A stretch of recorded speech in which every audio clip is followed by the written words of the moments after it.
What up, everybody? Good morning and happy Thursday. DK Show up on the air on your radio dials, 105.1 FM, 790 AM. Also available online, sportstalk1051.com. Stream it up over there. You can also download the Sports Talk app and take it on the go.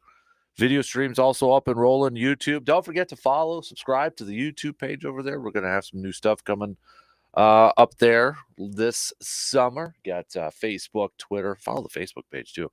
Facebook, Twitter, Instagram, and then of course you got the smart speakers, smart devices out there too. But appreciate you making us a part of your starts on this Thursday morning. What do we got on a game plan for us here? Well, sort of breaking news to open up this hour. Not Wisconsin sports related, but nonetheless, it's a big Wisconsin or a big sports story. Excuse me. According to Adrian Wojnarowski on this day one, game one of the NBA Finals, got a Woj bomb out there.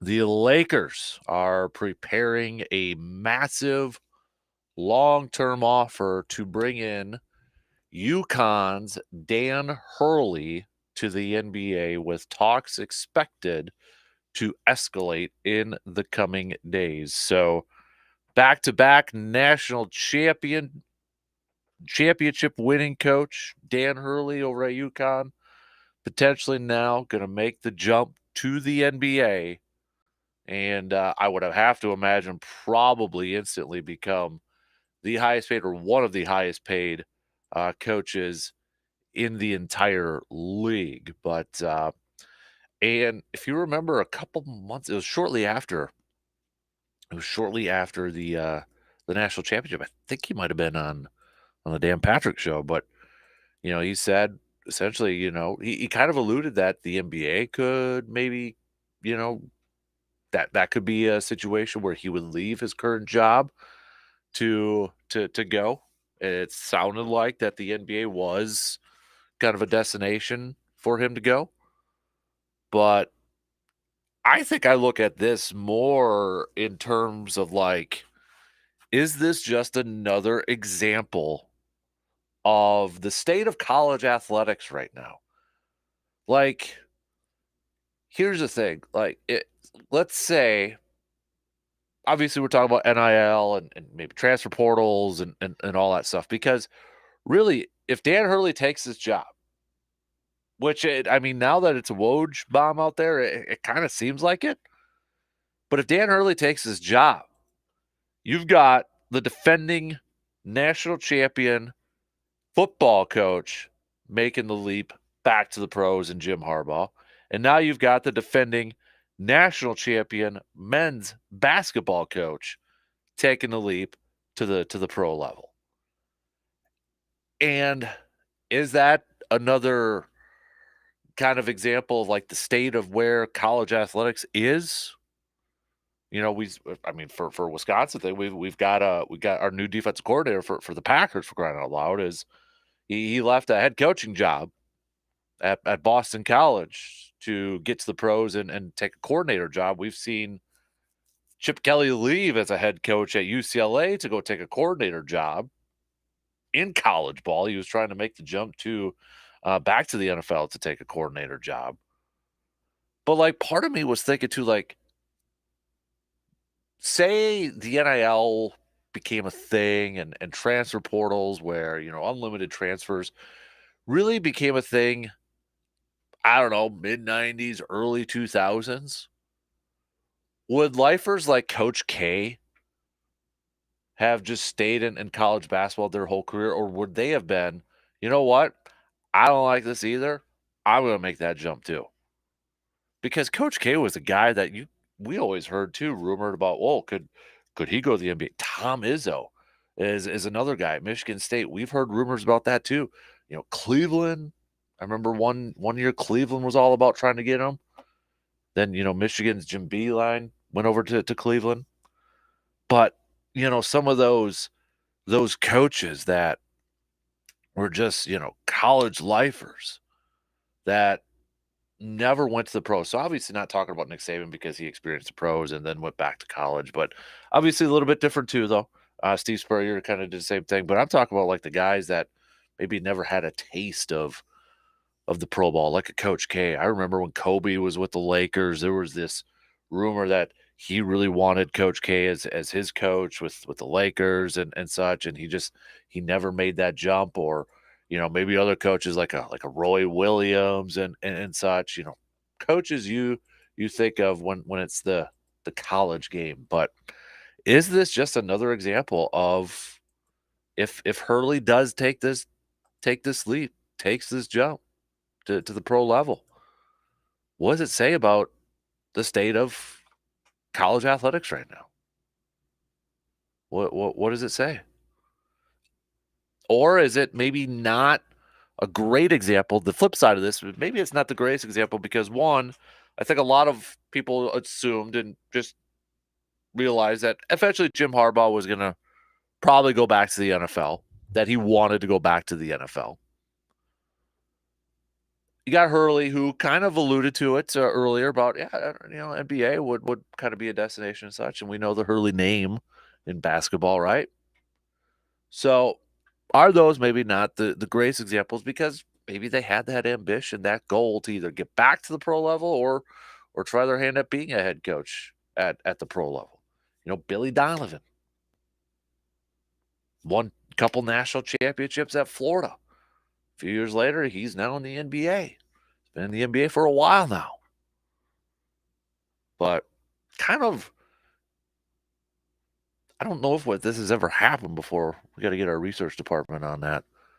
When was the last time two defending national champion coaches will not be with their teams to defend their championships because they they leaped up to the pro level? Has that ever happened before? I don't think that's ever happened before. But anybody want to volunteer to look that up? Be my guest, please. But that's kind of your breaking news to open up this morning. Last couple days you kept hearing it was JJ Redick. It was JJ Redick. It's going to be JJ Redick was going to be the coach for the Lakers here. Yeah, here's the clip. Really quick.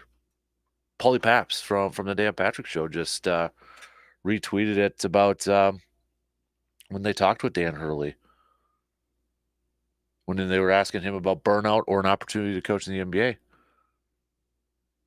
said down the road, if he can mature a little bit with his emotions, would be the only reasons that he'd leave UConn and potentially go to the NBA. So keep you posted if anything happens on that side. If anything becomes officially official, if you know what I mean. So, but yeah, that is with day one of the NBA Finals, game one of the NBA Finals tonight. So, baseball-wise, we're going to talk some Brewers. Brandon Berg's going to be joining me a little bit later on, just past the 7 o'clock hour, because he won't be on tomorrow as he will be watching some state softball starting today. We've got Fall Creek. It's going to be in action at 4:30 against Coleman. Thorpe's going to be in action tonight against Oakville at 8:30. Division I, New Richmond will be in action at 2 p.m. versus Milton. Just a couple games there, but Brandon will be down there. So he's going to come in this morning. Flip-flop days here. But we'll talk, obviously, some local sports roundup with him, but talk some Brewers as well with the Brewers. The first time this season, the Crew swept. The Phillies now the only team left in the National League to have not been swept. So Brewers had that going for them, which was nice. Pat Murphy, after the game, said that this could be a good thing for his team. Kind of, losing close games, going up against a good opponent and such. He said afterwards, I know this will be a good thing for our team to go through. Nobody likes losing. Nobody likes losing close ones. No one likes knowing you're right there. You hit balls hard and they get caught.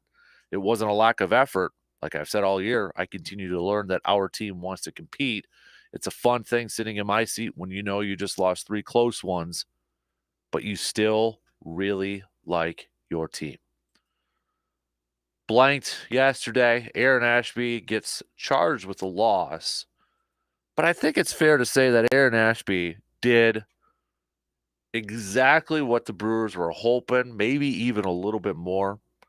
Pitched pretty darn well, except for the mistake with the 2-run shot, walking the guy ahead of Castellanos, and then Castellanos making him pay with that 2-run shot. But Aaron Ashby overall went 5 innings, 2 hits, 2 earned runs, did walk 5. Got to get those numbers down. Struck out 3 after that. Bullpen didn't allow any more damage afterwards, but offense, Aaron Nola, guy was humming. 7 innings pitched, just 2 hits, no walks, no free runners.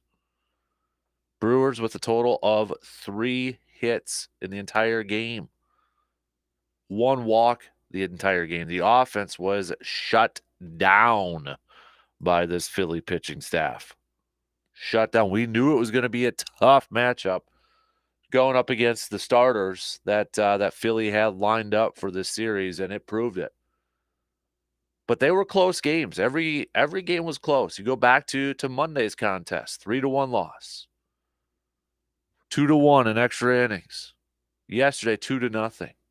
So before the series started, we said, hey, this is a great litmus test.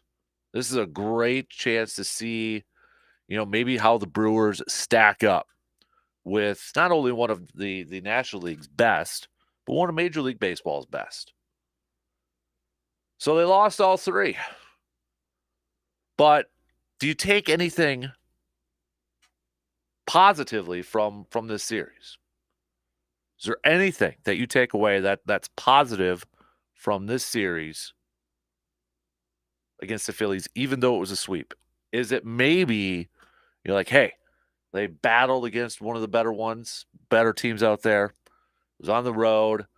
Brewers, the starters they threw out there the first couple games, they had to throw Koenig out there as an opener, then go to Wilson and Colin Ray, and then call up Aaron Ashby to get his start.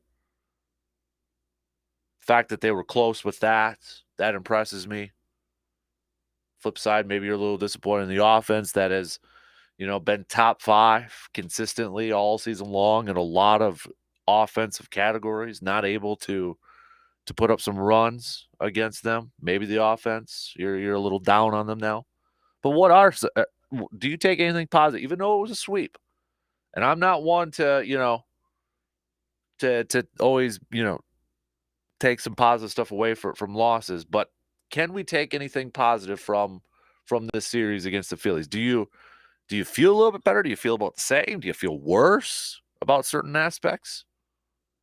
What do you got for me? All right, hit me up with the text on that Shoe Doctors bullpen line, 715-830-1912.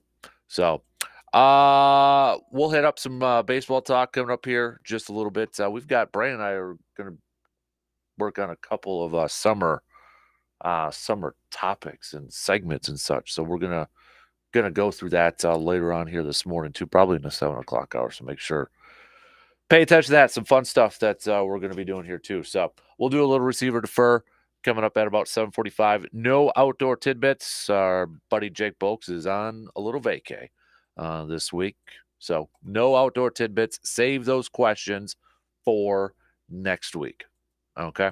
So let's get her rolling here, though. Couple questions I threw out to you early this morning, and I want your input. I want your feedback. I want your answers, all right? If you're a first-time texter, text me, okay? Hit me up. I don't care. There's no right or wrong answer in this. I want your input on this. Question number 1.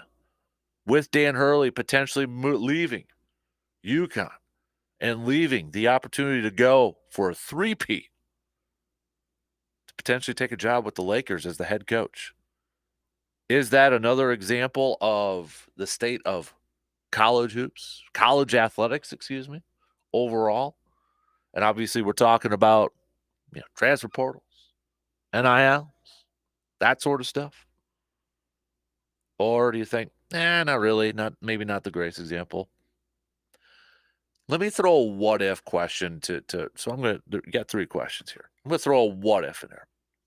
What if NIL, transfer portals, where guys can transfer as much and play right away. If those were around earlier 2000s, let's say, do you think Coach K would have made the jump?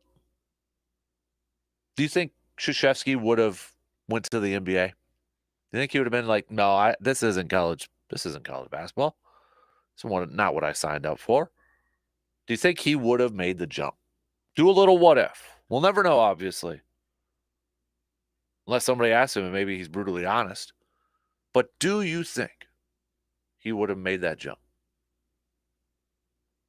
And then the third part, which we're going to hit up here in just a skosh, what are the positives, if any, do you take away from this series against the Phillies? Even though the Crew got swept, is there anything positive you take away from this when you factor in some other stuff like who the Brewers had pitching, the team going up against, close games, that sort of stuff? All right, hit me up, okay? Hit me up with a text. Let's take our first break, and we'll get things rolling here this morning on this Thursday morning, all right? Hit me up. Or you can comment on the video stream, too, if that works better for you if you're checking it out over there. All right, we'll be back in just a couple minutes.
Fire up the grills this weekend with some Bloody Mary brats from Mike's Star Market, or whatever flavor you want to try. Mike's Star Market has a wide selection of different flavors of brats for you to try this summer. Check them out on the west side of Eau Claire, or maybe grab some steaks, burgers, chicken, ribs, fire up the smokers, and put something in the smoker over there too. So go check out our good friends at Mike's Star Market. Don't forget they got freeze-dried candy, a lot of different flavors over there. They got the Jolly Rancher ones, the M&M ones. We tried the Oreo ones the other day, a couple weeks ago or such. Those were fantastic. So a lot of good, great quality items, great stuff at our good friends from Mike's Star Market in Eau Claire, west side of Eau Claire. Go check them out. All right. Let's begin this morning chatting a little Brew Crew. Brewers getting swept for the first time this season. Phillies taking them down 2-0 yesterday.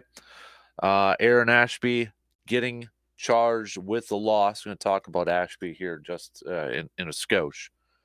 Pat Murphy after the game saying, I know this will be a good thing for our team to go through. Nobody likes losing. Nobody likes losing close ones. No one likes knowing you're right there. You hit balls hard and they get caught. It wasn't a lack of effort. Like I've said all year, I continue to learn that our team wants to compete. It's a fun thing sitting in my seat when you know you just lost 3 close ones, but you still really like your team. Christian Yelich, after the game, said, I think we can definitely play with anybody. I think we've shown that, but there's a difference between playing with somebody and beating them. I think that's a great point. I like that he put that at the end there. There's a difference between playing with somebody and beating them. And I think it's also fair to say right now that, hey, maybe the Brewers can play, with some of the best in the entire league, but are they at that point where they can beat them? Are they at that point where they can beat them? You don't want to overreact too much from one series, considering a lot of different factors involved in this. But maybe that's the other question at hand here too. Are the Brewers a team that can, it's almost like a rating scale or a grading scale, really. Or, like one of those fundraising thermometers or whatever, like at what level are they at right now? Are they at that they can hang with anybody? They can compete with anybody, but they're not quite at that level where they can beat anybody? That's kind of where I'm at right now. I don't know if they're at that level where they can beat anybody. I know it's baseball, it's sports, things can happen, right? I mean, any given Sunday, for crying out loud. But on a consistent rate, I don't know if the Brewers are quite there yet. Murphy also said after game, that's how we get better. That's how we learn, taking these 3 on the chin when every game could have went either way, taking these on the chin here against the best record in the National League. Hopefully that sits in the right place for these guys and they understand, hey, we're right there. So rewind it to the beginning of the week when we talked about this series. Great test. It wasn't just us. It was all over. A great litmus test. Great test to see where this Brewers team was going to be or where they were currently at. So even though they lost, they got swept for the first time this year. 3-1 loss, 2-1 loss in extra innings, 2-0 loss yesterday. Are there any positives you take away? And I don't want to, necessarily be, positive about a loss. I'm not always, what's the phrase that I'm trying to think of that I'm blanking on right now? Usually we talk about it. Moral victories. There we go. I'm not all about moral victories a lot of the times when it comes to sports, but is there any moral victories with a series like this? Is there potentially a moral victory with this? When I look at it, you factor in, okay, pitching for the Brewers, injuries continue to rack up. Did they have their best guys going up there, and Freddie wasn't pitching in this series. Robert Gasser wasn't pitching in this series. He had a couple openers. One opener for 2 games, same guy, Jeff Koenig over there. So you factor that in a little bit, and you see how they. I don't think you could blame the pitching. I don't think you could blame the pitching for anything in this series. I thought they did their job and maybe even exceeded those expectations a little bit. When you're holding the Phillies and you're putting your team in a position to win, and considering who they had going out there and throwing, I think that's a credit to those guys. It's just the offense didn't give them the backing and the run support that they need. There was a couple opportunities for every game. I think the phrase runners in scoring position were brought up. Brewers had opportunities, especially in game 2, right? Game 1 against Wheeler, when you have bases loaded and nobody out and you get nothing, 0 runs. They didn't capitalize on those opportunities. And to me, that's a big difference between teams that are ready to win championships or teams that are going to win championships compared to teams who aren't there yet. Do you capitalize on mistakes? Do you capitalize on opportunities to score runs, put up points? If you're able to capitalize on that and you're able to take advantage of that, you're going to be in a pretty darn good situation when it's all said and done. And in my opinion, the Brewers didn't do that in this series. They didn't take advantage of that. They didn't take that next step. So, yeah, I think they're at that level of where they are a team that they can play with anybody. They can hang with teams. They can hang with some of the best up there. But can they go out there and consistently beat them? Can they beat them? I loved that quote from Christian Yelich. We could play with it, but there's a difference between playing with anybody and beating anybody. And he's exactly right. He is 100% right. And I don't know if this Brewers team is there yet. I think they can. Whether it's getting some arms back, acquiring some arms, taking the next step offensively, when you get into a situation where you have bases loaded and nobody out, and you're at least getting something out of that. Clutch hitting, I think they're getting close. Will it be this year, though? I don't know. Aaron Ashby, we talked about him yesterday getting called up, getting the start. And what an opportunity it was for him to maybe, because Brewers are obviously very high on Aaron Ashby. A couple years ago, they don't give him that contract, 5 years, over $20 million, if they didn't think he was going to be a part of this thing going forward. Let's call it the Freddie Peralta contract. Last year, he doesn't pitch at all, gets hurt. This year, they're slowly bringing him along.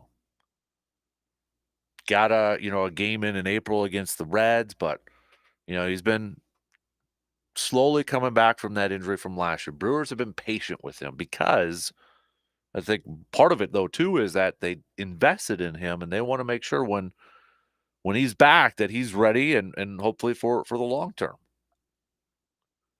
And I thought Aaron Ashby did well yesterday. The one thing you'd like to see that he's got to get better at or improve on is the walks. 5 walks, five free runners over there. That you don't want to see that, especially, when Castellanos hit that home run. You walk a guy before that and it ends up being a 2-run shot. Overall, he pitched well except for the one mistake. 5 innings, 2 hits, 2 earned runs, struck out 3, but those 5 walks. He's a ground ball pitcher. Ton of ground ball action over there. Rhys Hoskins was getting quite the workout in over at first base in the game yesterday. But I think Ashby deserves another shot in the rotation. I think he deserves another turn. Let's see if he can build upon this. Let's see if he can go out there and get better. 91 pitches from him yesterday. Might as well. For crying out loud, for how much this staff is banged up. You invested in the guy. invested in him long term. Let's see what he's got right now. So overall, I was satisfied with what we saw from Ashby, and I think he does deserve another turn through the rotation. Brewers currently 5 games ahead of the Cubbies. So, you know, when they were in this series, they were up 7 against the Cubbies, but getting swept, they're still up 5. Right? Actually, it was 7 against the Cardinals, excuse me. But now the Cardinals are 6 back. Cubbies are back in second place in their division and back at 500 on the season. Brewers still 10 games over 500.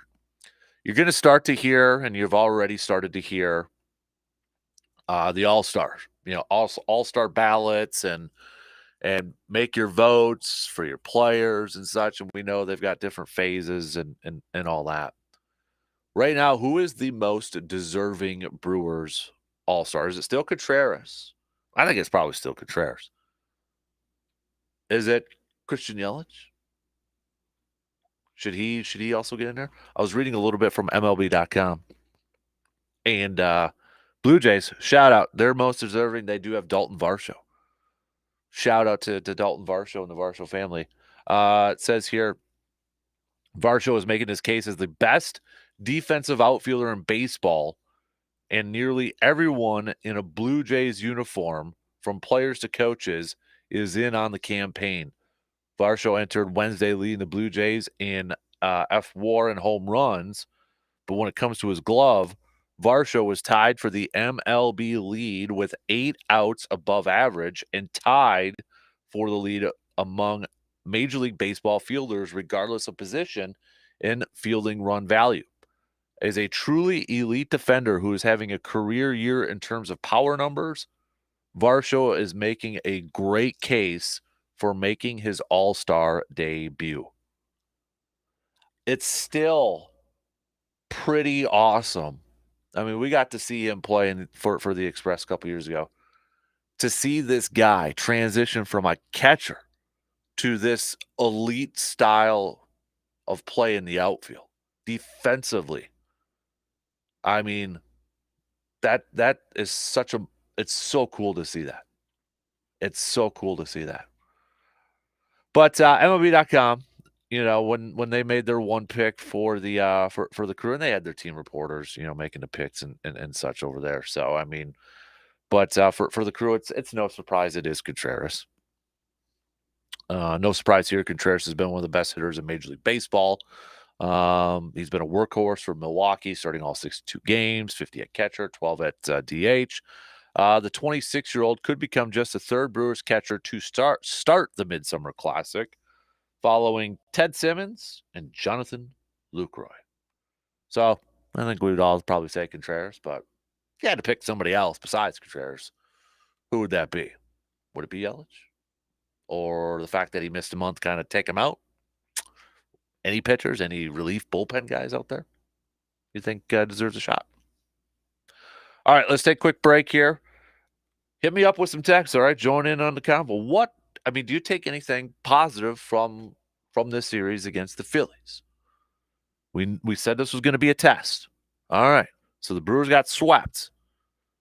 Obviously, wins are the most important thing here. However, pretend you're a teacher. Maybe you are a teacher listening. Okay, you lost all 3 games. But what's some of the feedback you would give to your student, in this case, the Brewers? Some positive reinforcements, other things.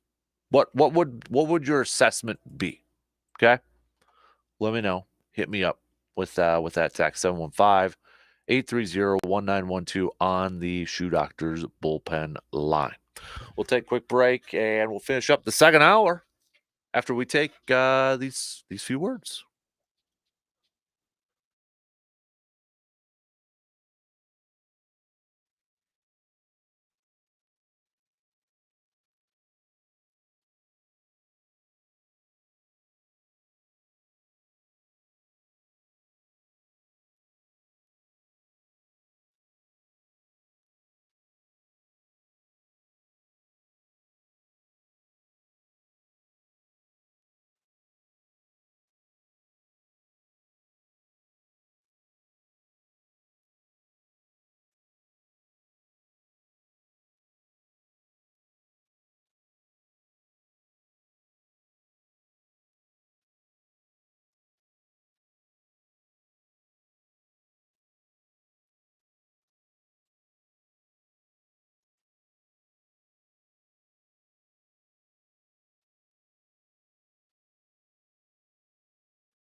Don't forget, summer heat can take a toll on your vehicle, especially if you're going to be taking some summer road trips and such. You want to make sure your vehicle is ready to hit the road with an oil change or maybe some new tires, or you got to fix it up. Maybe save some money on some high quality used auto parts. You can get all of that from ASAP Used Auto Parts in Eau Claire, west side of Eau Claire, just across the street from the Dodge over there. So before you hit the road for maybe a road trip, a summer road trip, or anything like that, or maybe just you need an oil change because it's time. Go visit ASAP Used Auto Parts. Maybe your tires, it's been a while since you got a new pair, or I should say a new set. Go check out ASAP Used Auto Parts. They do that too. Or if you're kind of putting together a car, that's your hobby, or you do your own work, but you want to save a little money with a high quality used part there, they got you covered. All right, check them out. Awesome customer service over there. Quick service. I still got my tires from them from a couple of years ago too, and they're still getting the job done. They're doing a fantastic job right now. So, and they were the best deal that I found in the area. So give them a scout yourself, or give them a check. Check them out for yourself. All right, ASAP Used Auto Parts in Eau Claire. Let's what do we got? About 10 minutes to the top here. So the other question that I threw out there that I want to get your thoughts on is, we opened up this morning with some kind of breaking news that Dan Hurley potentially could be leaving his job at UConn to take the Lakers job, according to Adrian Wojnarowski. And some I've been seeing on the social media is saying this is another example of an example of where the state of college athletics is right now. And obviously what they're referring to is NIL and transfer portals and kind of the Wild West surrounding it right now. And I can't remember if this is, I don't know, I don't think this has ever happened, but you got the defending national champion college football coach who won't be back, Jim Harbaugh, with the Chargers. And if Dan Hurley takes this job, it'll be the defending national men's basketball coach, going up to the pro level. So do you think this is another example of that? And while some do, I've seen others like Andy Katz here. Andy Katz, college basketball analyst, also UW Wisconsin alum, said this is the natural progression for an elite college coach in this era. Wasn't surprised when Billy Donovan went to the NBA, and won't be if Dan Hurley does the same. The Lakers are still one of the top 2 NBA brands. The challenge, the draw, the money would be hard to dismiss. And if he goes, he can always come back to college like Calipari, Pitino, Hamilton, Kruger, Montgomery. And as somebody also noted too, Brad Stevens did this. Brad Stevens went from Butler to Boston to be the head coach. Now he's running the show over there as an executive. We've seen these coaches, and we don't know if it's going to work. We don't know if it'll work with Dan Hurley. And is it another example of the state of college basketball, or is this, as Andy Katz said, the natural progression? My what if in this whole thing is, if it truly is about the state of college athletics, I would do you think, and we don't know the truthful answer, but do you think Coach K would have been a lifer at Duke if, say, NIL, transfer portal, all that stuff was around in the early 2000s? Think he would have been a lifer at Duke? Or would he have made the jump to the pros? I'll throw Tom Izzo into there too, because those are 2 names. Those are like 2 lifers right now in college basketball that have been rumored over the years, as targets, whether they were interested or not. I mean, 2 of the most popular, most successful college basketball coaches out there. whether they were interested in making the leap to the NBA or not. Like how, and if they were, how high of an interest were they? But I remember rumors about, Coach K of the Lakers because Kobe really wanted him. I remember Tom Izzo rumors, especially to like the Cavs, to the Cleveland Cavaliers, and then there was a hot minute with the Suns because the owner of the Suns, Michigan State's attachment alum over there. So I mean, we've heard these rumors, but whether they would, like, if there was some serious inquiry in that, I don't know. But how different would it have changed the landscapes, their careers, maybe, if NIL and transfer portal was maybe if a thing a few years earlier? Would Coach K have made that jump for that opportunity to coach? Would Roy Williams have made that jump to the pro level? Would Bill Self have made that jump? These top coaches, these top college basketball coaches, Gino Ariama. Especially when, UConn's still a brand for women's basketball and such, but, when they were, like, not losing games and they were just winning championships every single year, it felt like. I mean, there was talk like, would he make the jump? Would he make the jump? That's a what if that, we'll never know, but it's kind of fun to ponder and think about here a little bit. And I don't know if Dan Hurley will work in the NBA. He talked a little bit about it, after the national championship with the Dan Patrick Show, and I know our good buddy Paulie Paps retweeted that clip this morning, where Dan Hurley said, if he can mature a little bit and such, and maybe the draw to the NBA is there. And we know Dan Hurley, if you follow college basketball, he is a very animated coach. He's could get pretty animated on the sidelines and such. I know him and Bettino kind of had some stuff through the media, back and forth over there too. But his style, I think, would definitely be interesting to see paired up with LeBron. That kind of charisma and that like nonstop energy. And maybe that's what LeBron and the Lakers need, because it's still a head scratcher for me to see, those guys that they got, LeBron, AD, Russell, and that, and they're just lethargic at times. And maybe that's why they're like, okay, maybe we need to really bring in some energy here and spice it up. And who's got more energy than Dan Hurley right now?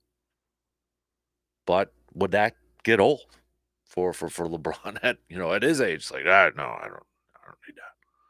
I don't know. If it is a thing, though, I'm curious to see how that would work. But like Andy Katz said, if it doesn't work out, there will be plenty of good college programs that would love to have Dan Hurley. So take your shot. He's gotten a couple championships, national championships now at the college level. If it's always been a goal of his, like, all right, because some are like that, right? I mean, we've seen some college coaches like that. We've seen it in the NFL. We've seen it in basketball. Billy Donovan, we mentioned that. Calipari, Pitino. We've mentioned those names. Saban in the NFL. Steve Spurrier's tried it. Chip Kelly's tried it. Other college coaches have tried it. You got in a couple of national championships. All right, you got that. You've done that at the college level. Some want to say, all right, can I do it at the pro level? And if they can do it at the pro level, I mean, that's just another notch on your legacy belt. Like, dang, yeah, that style works. That coach's style works at any level, at the highest of the college level and at the highest of the pro level. And if it doesn't, Hurley's going to have plenty of suitors at the college level. If it doesn't work at the pro level, he'll have plenty of suitors. We've seen that so many times. So I don't blame him if that's been a goal. Some, it's just not a goal. It's like, no, I'm good. I'm comfortable. This is where I want to be. If they had that aspiration to maybe reach the pro level, go to a bigger market, or go to a different league or whatever. But they know, like, hey, my stock's pretty white hot right now at this level, and if it doesn't work out here, I know I can get another job here. Why not try it if that's always been a goal? Dan Hurley's stock is as high as it could probably be. I mean, unless they go out and three-peat it and win another championship, then it's probably just scorching hot at that point in time. But if that's always been a goal of his to try the pro level, he's in a good position to try it right now. But definitely going to be interesting to see those personalities and those styles kind of go together here. Albert Breer, Monday Morning Quarterback, said this would be the basketball equivalent of, this would be the equivalent of Kirby Smart leaving Georgia after blowing out TCU to take the Cowboys job. Oh, I think that's an accurate comparison. Yeah, I think so. All right, coming up next hour, we'll catch up with our buddy Brandon Berg. We'll do some local sports roundup with him a little bit later on. State softball begins today. We also got the state baseball seeds that were revealed yesterday. So we'll do some local sports roundup with him a little bit later on. We'll get back some Brewers talk with him too. Plenty to get to here this morning. We got 2 more hours left. Don't go anywhere. Join in on the convo. Hit me up with some texts, video stream comments, whatever the case may be. We want to hear from you, all right? You're a part of the convo. Hit us up. All right, quick break. We'll be back after these news updates.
Second hour kicking off on this Thursday morning. Appreciate you all tuning in wherever, however you may be tuning in from. We've got Mr. Berg in studio for Thursday. It's a good thing you weren't here yesterday, Brandon. What's that? I should probably turn your mic on so I can let you talk. Why is that? AC wasn't working. It was like 90 degrees in here. Ooh, so like a sweat lodge. It was. So yeah, it was a good thing it wasn't yesterday. And luckily they got her fixed for today. So Luke had to work through it. Well, he goes in the other studio. That's what I should do to you, is just send you into that studio so I don't have to see I don't know. They might be using it for something. It could be, but the auxiliary studio. He can stay over there. Bob can stay over there. They all can stay over there. This is like the next level if I allow you in my studio. So. You gotta get the call up to the majors. Mm-hmm. Yep. So you honestly are probably the person who spends the second most time in the studio. Really? Is you. Huh. Take that as an honor. I will. Yes. Brandon's going to be heading down to Madison later on today for some state softball, which we'll chat about in our local sports roundup coming up a little bit later on. Usually at lacrosse, again, weather kind of a little bit of a factor. A little bit. I mean, it rained some on Saturday, but never enough to the only thing it really moved was it moved some pole vault events on Saturday indoors. Okay. But really, I mean, it didn't stop anything. So that's just something. I mean, I think if you're told that at the start of the weekend that's what's going to happen is you're going to get, some rain on Saturday morning, but you'll be able to kind of work through it. I think everybody would kind of take that. And that's kind of a nice thing that where you mentioned they moved it indoors. They have that ability to do that. They do. And they did before they built the big new facility there in lacrosse. But they can adjust on the fly. They don't have to wait because by the afternoon stuff it was nice, but it just it took a bit to get there. Mm-hmm. So we'll kind of recap that too. And I know baseball seeds came out. It was a busy day on Tuesday with a lot of baseball action. I know some of the local teams just fell a little bit short. Medford 1 game short from state there too. But we'll go over some of the seeds there too, and all that that's the last one, right, for prep wise. Girls soccer is which is next week, and tonight you got sectional semifinals. Okay. And then playing to go to state Saturday, and then that tournament is at the end of next week in Milwaukee. Okay, so that and baseball. Correct. Yeah, baseball and girls soccer are always the end of it, and that's always that obviously leading right up into Father's Day weekend. So gotcha. All right. Was softball 1 year late? Because I thought I remember 1 year you couldn't play Gilman softball tournament because you were covering softball. It was. It was. That was 2012, and that was just the way the schedule fell. Where I don't know if.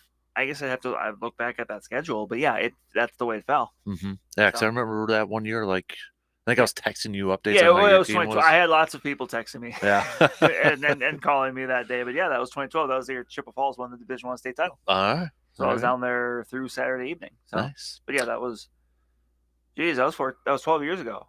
12 years ago already. We are old. Very old. Did you see Ian Rapport just tweet out the Vikings' new alternate unis? I did not. All white, including an all-white helmet. Okay. I mean, I know they've done kind of the all-white thing the last couple of years, but I think the helmet was still purple. So yeah. Winter whiteout game, Monday, December 16th. Yeah, sounds about right. It's still weird, though, that one of the players is Aaron Jones modeling that. That I'm not going to be able to get over. Understandable. Yeah. So I want to talk some baseball to open up things here with you this morning, though, Brandon. So first sweep of the Brewers this year. Now the ironic Phillies are the only team that have not been swept so far this year in the National League.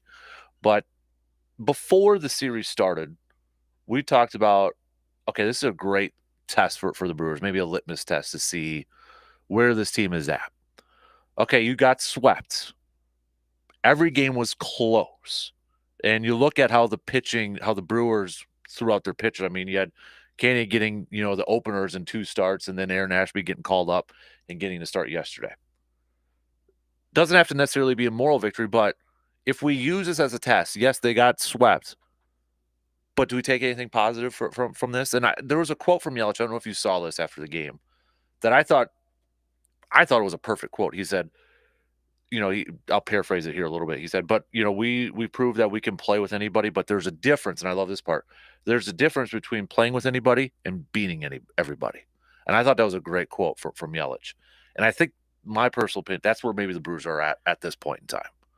What do you take away from this series against the Phillies? I think that's along the right lines. Yeah, I mean, I'm not gonna I'm not gonna try to make any wide ranging thoughts or opinions based on those 3 games. Mhm. But yeah, I mean, there were 3 games that were close, and the offense just every time it seemed like they were poised for a big inning, it was they didn't capitalize, right? They didn't capitalize. The Phillies made a outstanding play on defense. Like it was kind of one of those series which you have where you can't quite get over the hill. You can't quite get over the hump, and that was just kind of the way it went. Yeah, pitching wise, and especially considering that there was a series they didn't pitch Freddie Peralta in. Right. So I mean, they allowed 7 runs in 3 games. That's pretty ideal. Mm-hmm. It's just that they only scored 3. Yeah. 3. So I mean, no, 2. Huh? 3-1, 2-1, and then 2-0. Okay, yeah. So yeah, 2 runs. Obviously, you're not going to win very many series when you only score 2 runs. But, right. But I think that's a good way to put it from what Yelich said. Like, yeah, they can play with anybody, but right now you kind of got that separation of the Phillies and the Dodgers in the National League, and the Brewers will obviously play the Dodgers later on this year, and we'll see where they're at when that time comes. But right, it's still, even though things have gone really well so far, and they were coming off that really good home stand against the Chicago teams, like there's still work to do. Right. I feel like too, Aaron Ashby. I mean, we know the Brewers are invested on Aaron Ashby. Like, he got that contract, then last year got hurt. We didn't see him at all. I thought that was a great outing from him when you put everything in perspective. Obviously, you want to see the walks get down. He had 5 walks. The one mistake was capitalized yesterday. But did he do everything that the Brewers were hoping for yesterday? And did he earn another start through the rotation? I think so. And I think he might have, just because they kind of need it. Yeah. But I think the most encouraging thing for him was the velocity was kind of a little bit closer to what you expect out of him. Earlier on when he was up, and even when he was in the minors, it was more lower 90s, which, he's been more mid 90s. And it doesn't sound like a big difference, but it is a big difference. So to be able to do that and, throwing multiple pitches for strikes, his changeup has kind of become really more important for him. You need that when you're going against lefties and righties. He's got the big slider, the hard sinker, that kind of stuff. But I think that was very encouraging, and you're hoping you can just kind of build on. You can, like you said, kind of cut down the walks a little bit, and you're always kind of wondering when, for me, when it comes to baseball and baseball pitchers, like shoulder injuries are much worse than elbow injuries. An arm, well, I guess your elbows and your shoulders and your arm, but head, shoulders, knees and toes, knees and toes. But yeah, it's, to me, shoulder injuries, I'm always a little bit more concerned about. When people are coming back, like someone like Jimmy Nelson, when he hurt his in 2017, like he never recovered. Like he's bounced around the majors a little bit, but he's not the same guy he was that year when it really looked like he had kind of broken out as a legitimate ace for the team. And that's what we're worried about with Woodruff, exactly, right? Exactly. So, but yeah, it was encouraging. His last 2 starts in the minors were good too. So, and I even said, when we talked about him a month or 2 ago, I'm like, it's gonna take some time. And I was kind of hoping he would get that time in the minors, which outside of having to make that one appearance, I think it was against the Reds, where they absolutely needed it. Like, he did get that time to kind of ramp it back up, and it's gotten better. So you're just kind of hoping that it's just going to keeps building from there, because he's kind of with the injury and stuff, he's kind of been a bit of a forgotten guy, but he can be someone that can be very important. Right. Yeah. I mean, then Robert Gasser's on the IL. We don't know how long. I mean, that's going to be a tricky situation. They're calling it a strain over there, but we'll see. And then, I mean, at this point in time, I know it's June and trade deadline is not till July 30th, but I was going over some names on Monday, some potential name. Obviously everybody's looking at the White Sox to see if they're going to unload on pitchers. I mean, there's a couple veterans on the Mets. I mean, Quintana's got to finish off the bingo card, right, and play for the Brewers at some point. Feels like they almost have to trade for him just so he doesn't end up going pitching somewhere else to pitch against them. Yeah. Right, exactly. I mean, it's to me, I mean, do you think they need at least 1 or at least 2 starters right now? Or is it maybe a starter and a long relief kind of guy since they've been using that opener. I think you could go. I think at least one starter is a good place to start because I still think Bryce Wilson could bounce back into that long relief role if they need it. I mean, he's been good as a starter, so. But I think ultimately he's still better suited long reliever. But yeah, I think starter is going to be the big thing for them.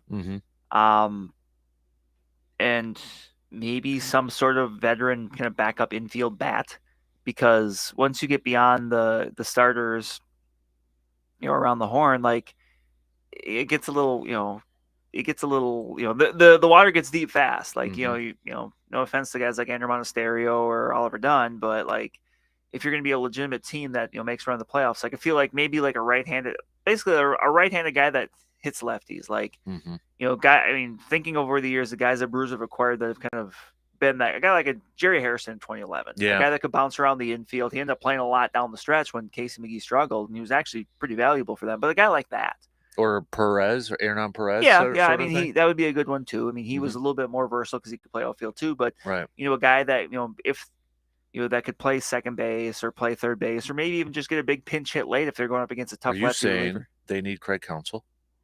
Well, Craig Counsell wasn't a lefty hitter, so he was a lefty. He didn't hit against lefties. He was a lefty hitter, but so I'm trying to think of some other examples. But some guys like that can play second, play third, maybe play first. And bounce around and just give you a good at bat from the right side. Right.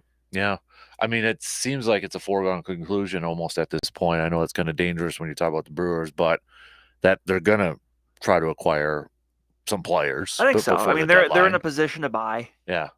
And especially, I think, with, this being Adames' last year of his deal, like, they obviously like to bring him back, but they're not going to ink him to an extension during the year. Yeah. At this point, it's just going to it seems like it's just going to, he's going to get his chance to test free agency, and he still might come back, but, he just. Well, let me ask you that. I asked that on Monday because we're going through the comments from Matt Arnold and Mark Anasio, and, one of the topics was Willy Adames, and Mark was open, I think, quite a bit in some of that. Even, I mean, he pretty much alluded, we gave Pat Murphy a courtesy interview, and then he like nailed it. He's like, oh, okay, maybe we should actually talk to him. I'm like, ooh, okay.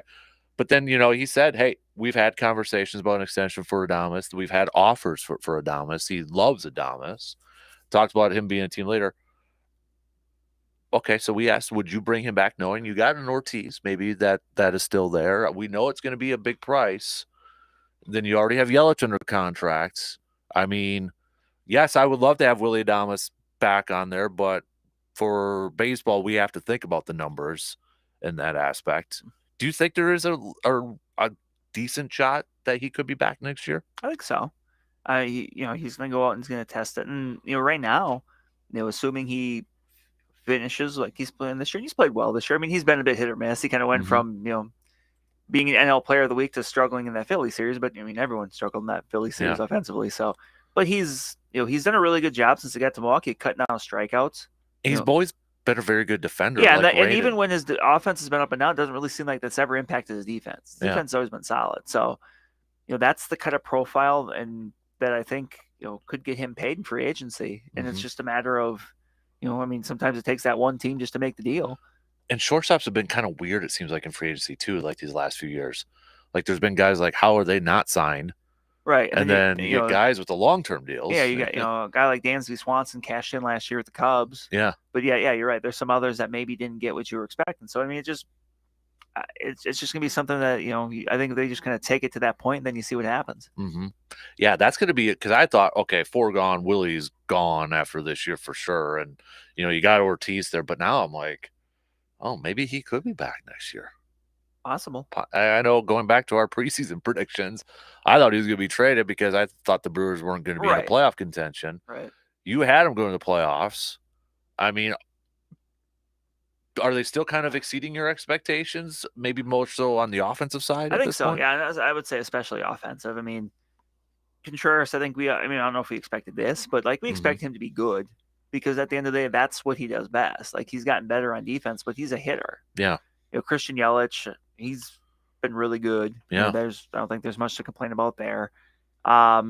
I mean, Rhys Hoskins is doing what we were hoping, yeah, exactly. right? He's got an OPS around 800. He's in some home runs. Like, the average isn't super high, but he takes his walks, and he's obviously been a helpful veteran in the dugout. He's done exactly, what you could have hoped for out of a guy in that spot. And Terang's taking a jump. Yeah, it's been guys like Terang and Ortiz that have really taken that step forward. I mean, the quantum leap, as Pat Murphy had said about Bryce Terang in preseason, but those guys have both went. Jorge Ortiz, I don't know if there just wasn't. We weren't sure what to expect. Terang obviously last year was really a struggle, but yeah, those. I mean, immediately. I mean, those are now your two leadoff hitters, depending on if it's righties or lefties. I mean, and even when Ortiz is hitting in the lower part of the lineup, he still always seems to be coming up in big spots. Right. So, I mean, that's all you can really hope for out of those guys. Right.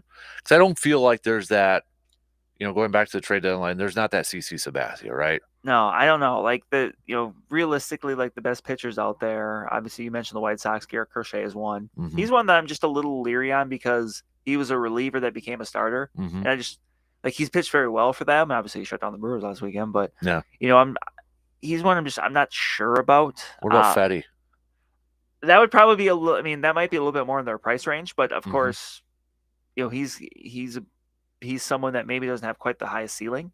One question I threw out there too is there was a couple on the Mets, obviously Quintana, and I think Severino was the other one, and maybe Shamania. Yeah.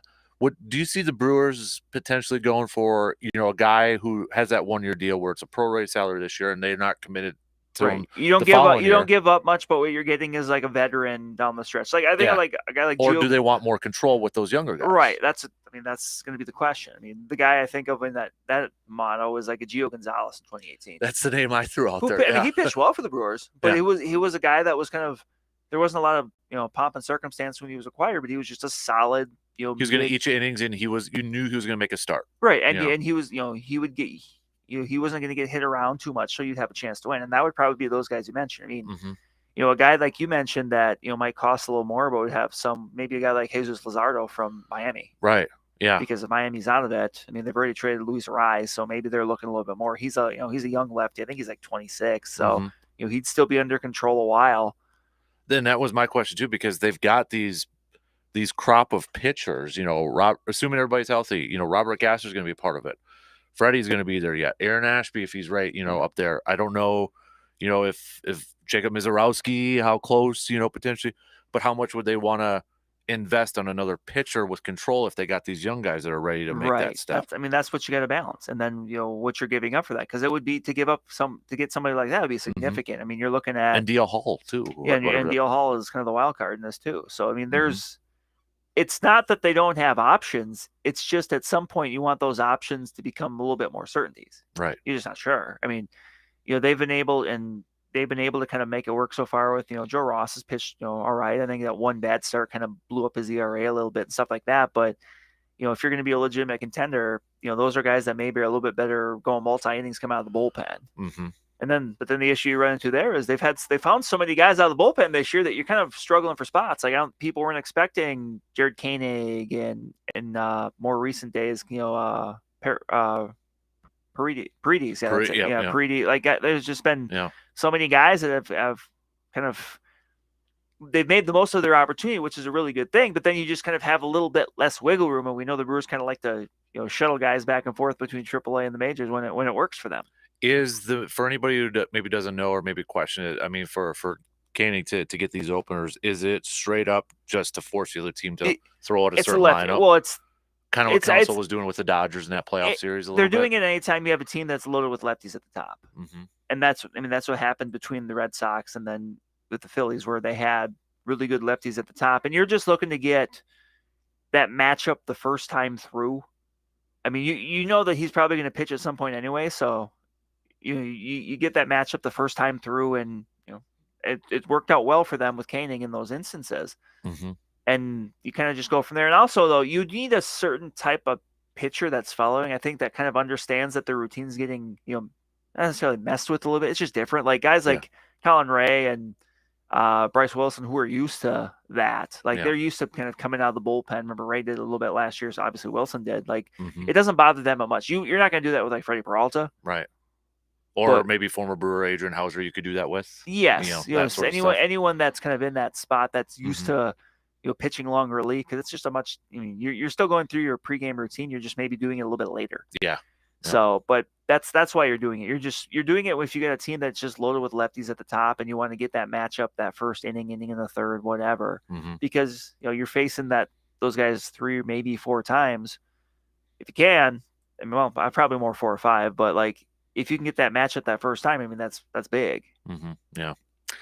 Good stuff there. All right, we got to take a quick break here. We're gonna have more baseball talk coming up a little bit later on.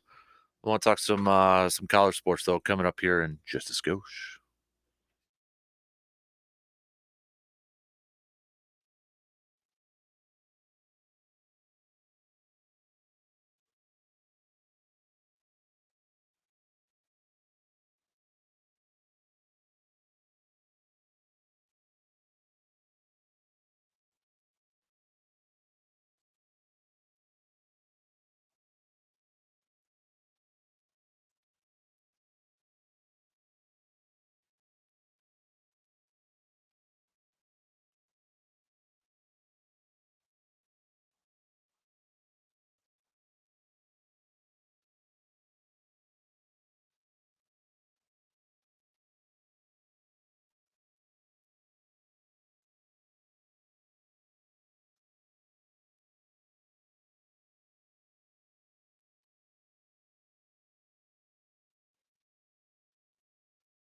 Coming up this Sunday, June 9th at Hy-Vee in Eau Claire from 1 to 4 p.m. It's their Hy-Vee Hello Summer Party, live music from Matt Wall, Bounce House, county fair animals, games and activities, burgers and brats, grilling out over there. So this Sunday from 1 to 4 p.m., stop on by to Hy-Vee's Hello Summer Party. And while you're doing some shopping there too, maybe grab some of those Dan Good burgers up there too, and fire up the grills and put those on the grill this summer. So we opened up this morning, Brandon, with the Woj bomb. That was that the Lakers are trying their butts off to hire Dan Hurley from UConn, willing to give him a massive a contract long term. Got to imagine probably making him one of the highest paid coaches in the NBA right off the bat. The initial reaction from a lot of people was like, here's another example of the state of college athletics. You got and I don't know if this has ever happened before. The defending college football national champion coach won't be back to defend it. If he takes his job, it'll be the defending men's basketball national champion, not back going to the pro level. I don't know if that's happened before those two coaches. So that was the first reaction was, is this another example of the state of college athletics where these coaches are trying to jump ship and, with NIL and all that. But the more that I think about it too is like, you know what though, but we've seen examples of this in college basketball, Pitino, Calipari, Billy Donovan, Brad Stevens, and we've seen those examples. And Dan Hurley, I mean, Paulie Patrick retweeted the interview, but when they had Dan Hurley on the Dan Patrick Show, he kind of alluded to like the NBA was kind of an interest to him at some point. So I don't know if this is another example of this because we've seen those examples in college basketball before. And I think everybody knew with Jim Harbaugh, he wanted to get back in the NFL. Yeah. And it was just timing. And it was timing because, hey, he delivered on what he wanted to do. He brought a national title to his alma mater. Mm-hmm. But also because of some other things going on, maybe it was a good time to leave town. Yep. Yeah, exactly. So, yeah, I agree with you there. And then, with the potential of Hurley ending up with the Lakers, like, remember, it was like 20 years ago or whatever when the Lakers pursued Mike Krzyzewski? That's who I was bringing up before.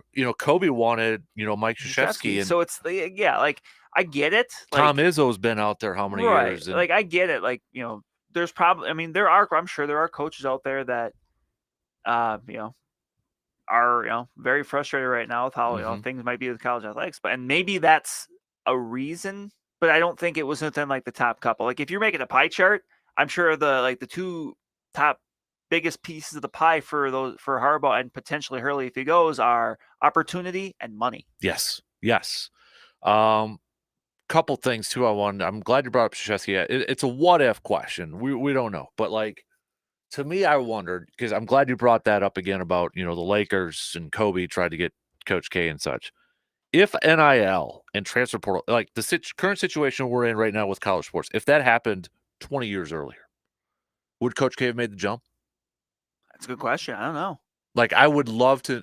Yeah, we'll never know. Yeah, we'll never know because, like you said, it's a what if. Yeah, and we could ask him, and but the answer might be different.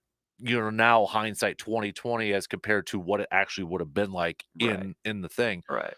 But that's something to me, like, we look at these college lifers, Roy Williams, guys like that, Bill Self at Kansas right now.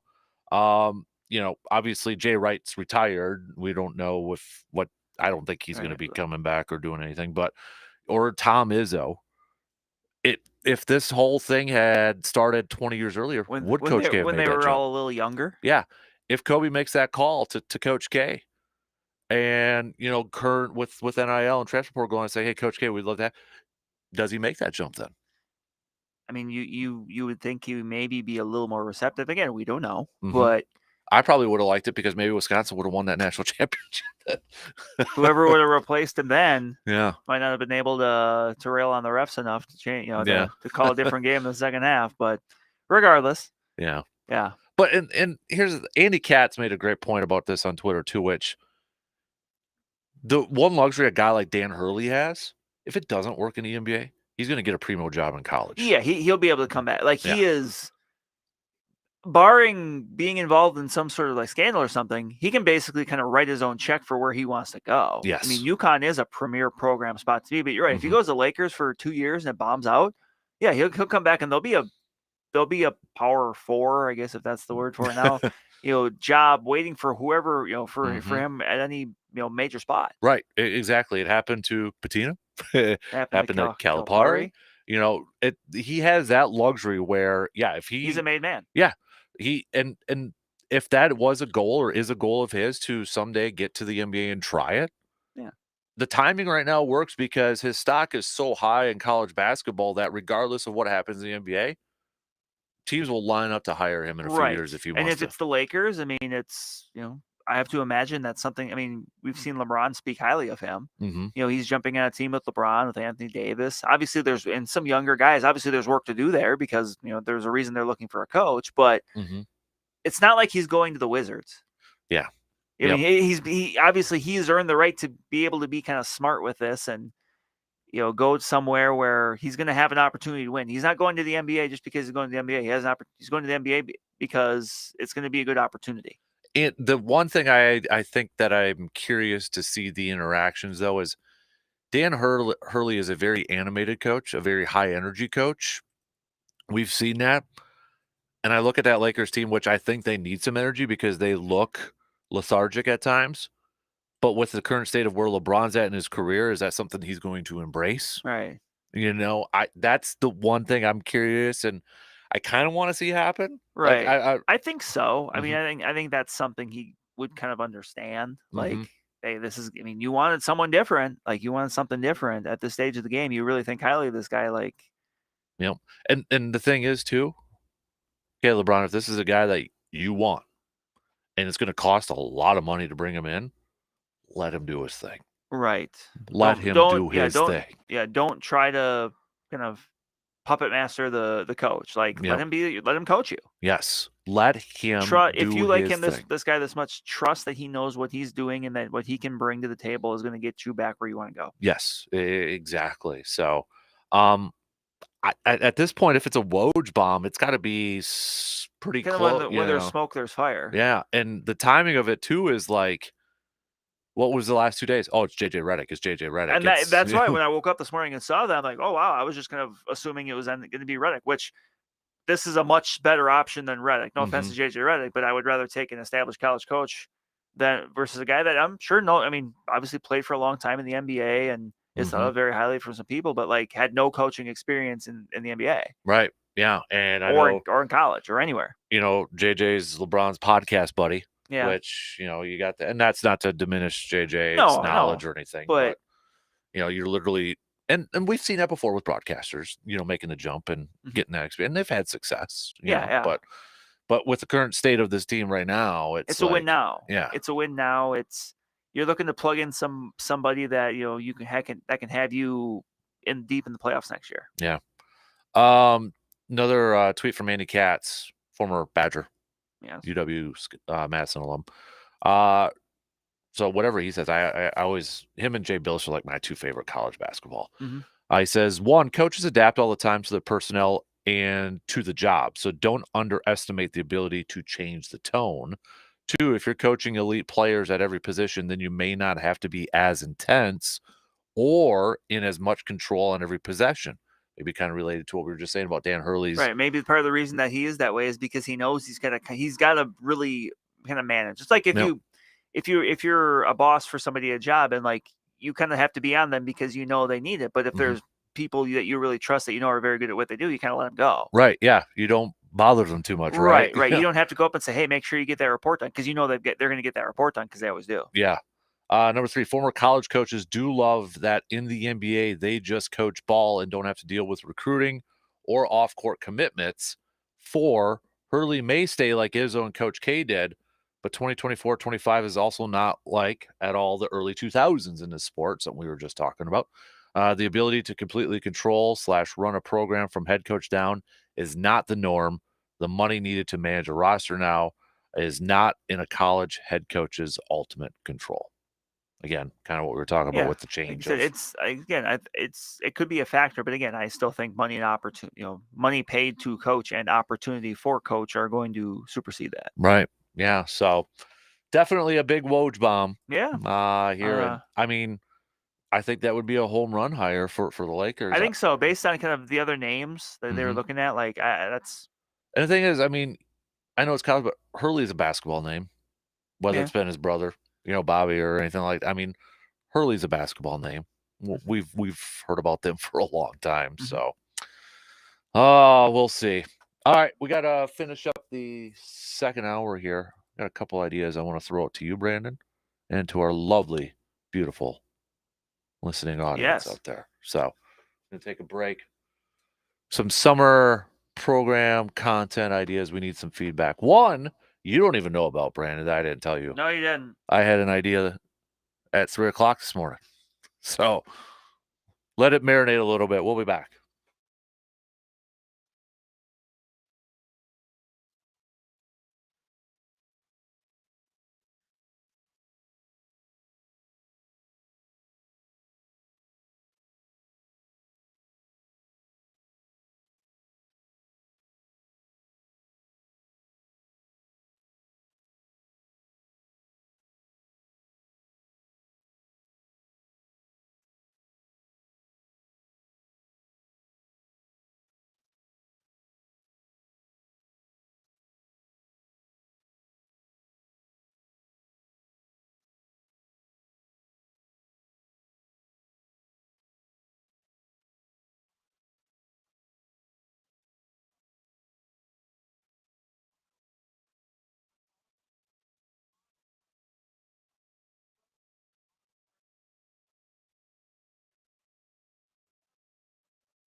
Father's Day is coming up, so what are you gonna get Dad this year?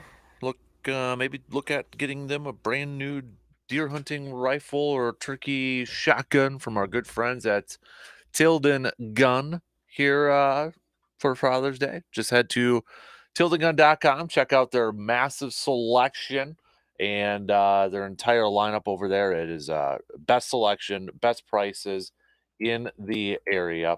Or you can visit their shop and maybe talk with Sean and Hunter over there. Fantastic customer service. They're located in Chippewa Falls, 12427 98th Avenue, Chippewa Falls. Again, 12427 98th Avenue, Chippewa Falls, Tilden Gun. But if you haven't been to their shop, it's a really cool looking place over there. It's kind of like a man cave in itself. Oh, cool. Over there too. So, but if you're looking for something in particular, Sean and Hunter, they'll help you find that too.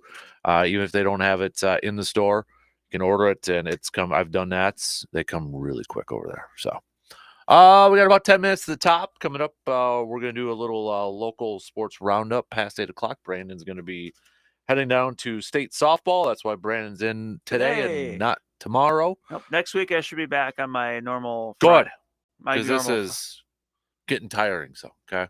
Well, sorry, Bob's out playing cowboy in Wyoming. Thursdays are my rough mornings when I get up. And I'm like, oh. And then it's even worse. We're like, ugh, and now I got to deal with Brandon this morning too. Well, Fridays is like, okay, got the weekend coming up, and then I get to see my buddy Brandon, and then I'm texting you beforehand, and you're like my wife and not answering questions, and it's like, I've come to find that you get annoyed when I respond with very vague answers. Yes, like yes. Yes, he'll have this.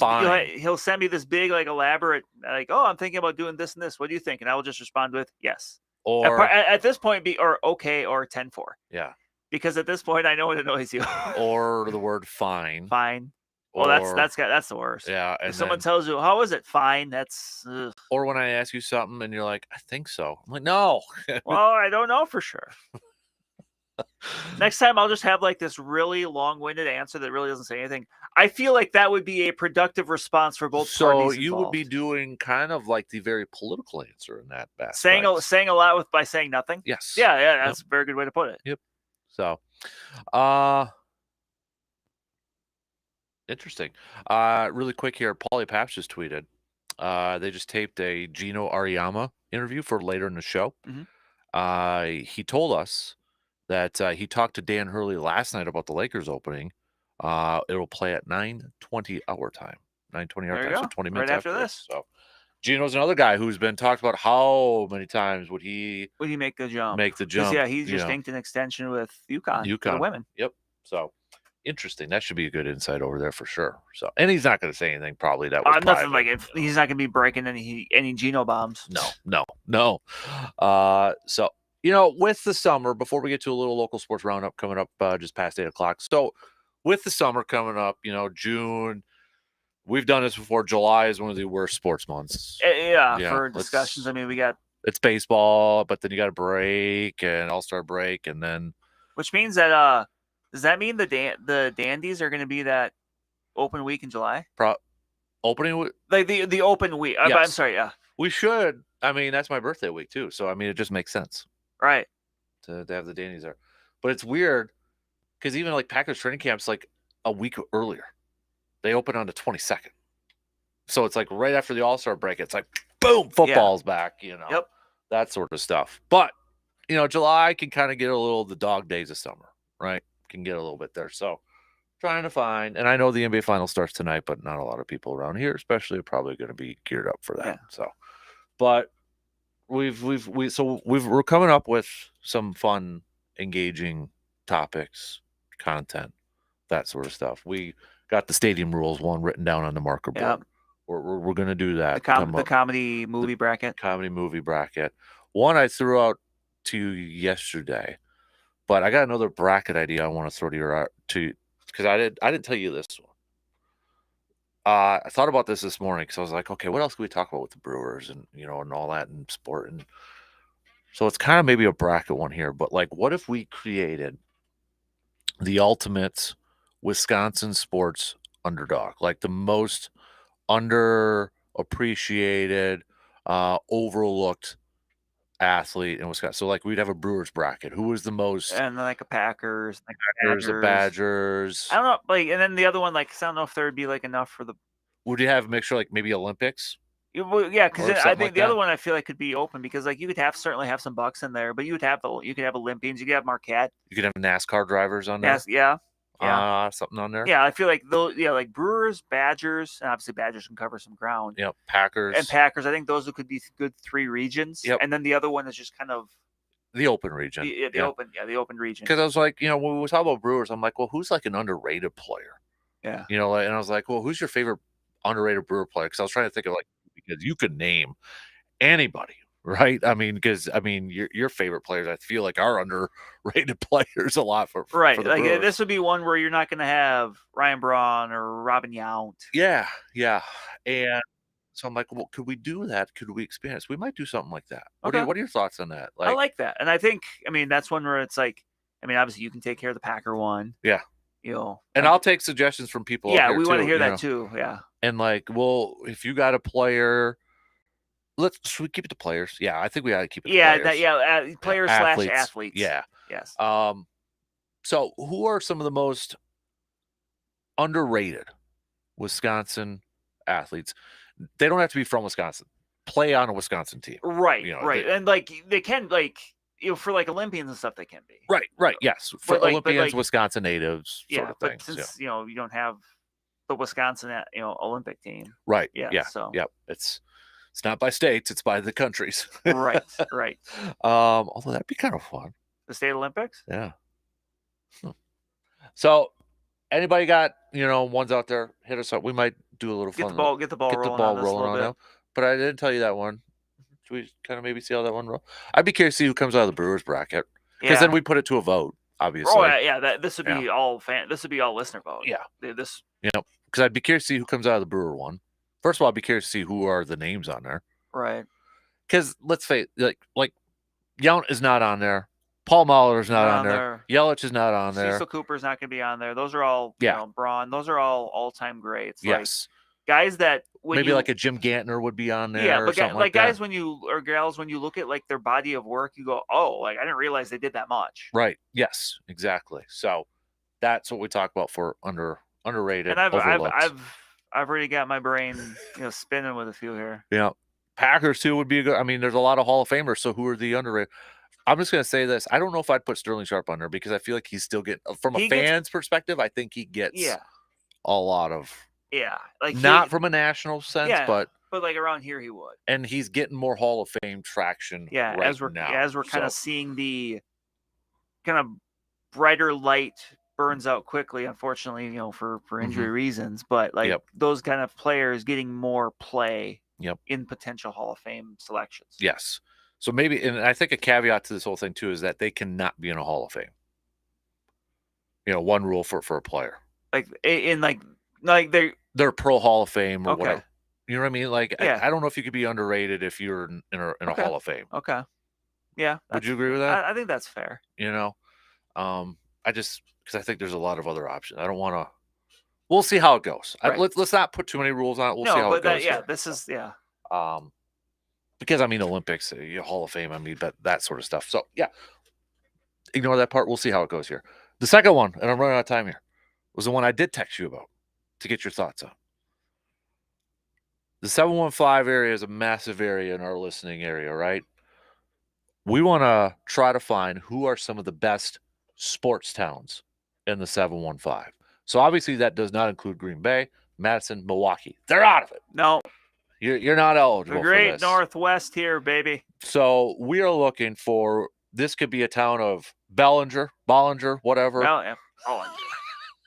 I had the fields on my mind for the town of 5 people, Tilden, 2,000 people. Glidden. Yes, Bloomer, whatever. Yeah, we'll go north. Yep. Well, the 715. We want to feature who's got the best sports towns. But this is where I need the listeners' help. And so we got to talk through. This is going to be a big listener help too of like, hey, this is what this town has going on. We got to come up with a criteria. It's got to be like teams, sports bars. Who's got some great sports bars?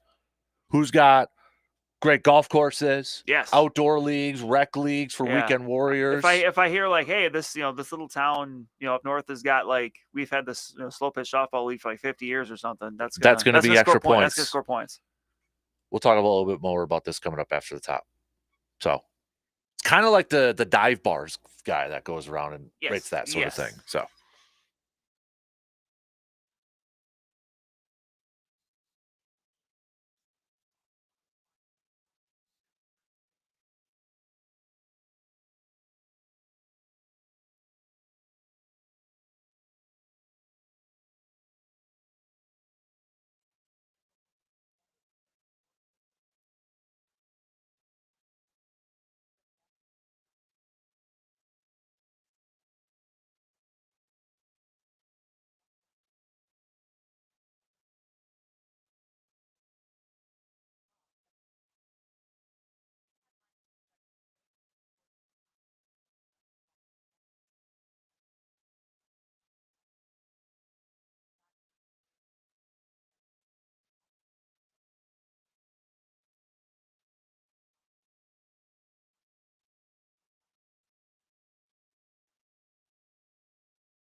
Third hour kicking off right now on this Thursday morning. Big thanks for tuning in here. We're going to get to a little local sports roundup with Brandon coming up here in a skosh. Just want to revisit kind of because we got cut off at the top of the hour there. Kind of our plan, our idea, and such. So with the best sports towns, obviously we're taking. First of all, we want nominations. So if you're listening, like, hey, I live in fill in the blank. We got some cool sports bars. We've got, some cool fandom stuff here. We've got, like you said, a softball league that's ran for 75 years. So we've got, diehard Packers fans here. Maybe there's a Packer bar or something like that. Or maybe the high school there has won some state championships. First of all, we want the cities in the 715. You got to have the area code 715. Yeah. But also, we got to come up with the criteria, the grading criteria on this thing. Or maybe it's just like, this might be the easiest way to do it, Brandon, and maybe the best way. Give us a suggestion. Give us a nomination. Why? List off the reasons. Maybe we'll go visit it too and experience it ourselves. Be up for that. We got some time. Yeah. And then we just that's a 7.7. On there. And we just want to highlight what's the best sports towns in 715. Yeah. The hidden gems, right? Because we got some good ones here. I feel like 715, our area, kind of gets ignored a little bit because Green Bay's to the east. Got the Packers, right? The Brewers and the Bucks in the southeast. And the Badgers. Yep, southwest, south central is Wisconsin and that. Northwest needs some love. We need some love, so let's highlight. We are here to provide the love. Yes. So what towns, what cities, what townships, what villages, what incorporated. I want to hear from you, Ogama. Jump River. You have a softball tournament. I know you do. Yep. Gad. I never played in Gad. I heard about the Gad tournament though, but never played in Gad. See, that should be extra points since you heard about it. Yeah. That sort of stuff. So got a little golf course. You got 2 fields. And a golf course. You got an upper and a lower in the golf course. Come on now. Just saying. And I know they got a couple bars over there, Potbelly. But hey, let's show some love. Okay. Send it. We want to hear from you. Okay. This is for you. Do you have a bar in your town that has hams on tap? Let me know. That will get you points for me. I guarantee it. That's what we're talking about. And I might even make a trip just to have one. I think it's better, Brandon, that we don't have a set grading scale. I know. I agree. We got to go with the gut. Yeah. You know what? To put it in a sports analogy, no analytics. This is just old school blackboard drawing, scouting report sort of thing. We're just straight up going off the scouts. We're going to be the old guys from the 60s. From Moneyball that are grading people by in ridiculous ways. Yes. That's how it works. Yes. Perfect. We are the old scouts from Moneyball. No analytics here. We are cranky. Yep. We don't know who Fabio is. We are the GMs that will pay $120 million to Albert Hainsworth.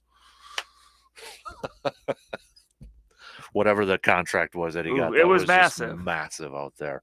Or we are the Texans that gave a bunch of money to Brock Osweiler. Because he was tall. So, yes. Please let us know. So that's what we want to highlight the 715 sports towns out there. Stetsonville, Brad, this is your time. Yeah, that's a good one too. I want to hear all about Stetsonville. I'm partial to some of those. So, but Stetsonville had I don't know if they still do, but the fireman softball tournament over there. I got some family lives in Stetsonville. Do you really? I do.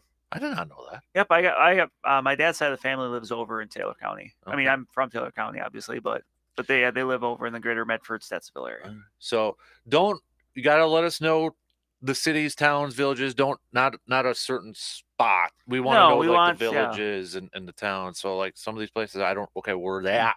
I don't know where they're at. People texting. So it's got to be the towns, got to be the villages, townships, cities, incorporated places. If you know some history, let us know. Yep. Or if you're listening in there, like, dude, put together your PowerPoint. Hammond, come on. Yeah, you don't have to. Oh, yes. Oh, yeah. Nap. Yeah. Yep. Oh, yeah. Last week I took my first trip to Baldwin. Really? I mean, I think I've driven through, but it's the first time I think I've ever stopped there. All right. It's a nice town. Woodville? I drove through Woodville because it's right by it. Yep. All right. Let's do a little local sports round. I'll be looking for your messages, people. I'm putting this on you. Right.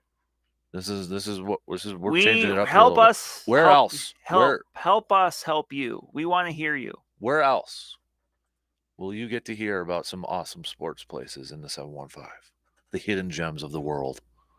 I want to know where there's a great Packer bar that I never heard about. Yeah. Maybe I'll go catch a game there. Maybe there's a 9-hole course that I knew nothing about. And we'll take a trip there. Yep, exactly. Maybe we'll find that place that has amazing wings, Brandon. That'll be our go-to place for a game. It's true. Perkinstown. They got the Tube Hill. Yeah. See, we're just listing off a bunch. We're doing your work for you, but we want to throw this out there. You got a good ice fishing tournament? That's part of it. Yeah. Come on now. So, all right, let's do a little local sports roundup brought to you by Amundsen's Appliance Center. Let's go back to Surveyor. What's the town? The city. I need the town, the city. I mean, come on. The village, whatever it is. That sort of stuff. We need names. Yes. Name names. Okay. Back to it. Local sports roundup brought to you by Amundsen's Appliance Center. Let's go back to last week where you were. Again, a ton of local athletes. State track and field. I know we had teams winning, individuals, podium, and all that sort of stuff.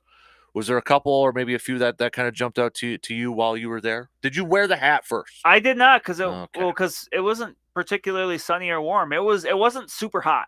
Okay. So the hat was just in my car. Hat's still in my car. Mm-hmm. And I won't really be able to wear it at state unless I'm there Saturday morning because it's gonna be dark by the time I'm there. Yeah. So I've got the hat in the car. I can show you the hat. Mm-hmm. But I mean, Division I, Chippewa Falls, boys 4x4 relay won the Division I state title. Mm-hmm. Last race of the night. That was a group that they entered state as the number 1 seed. They had the top time in the state during the regular season, the postseason. Like they backed up their time, which was big for them.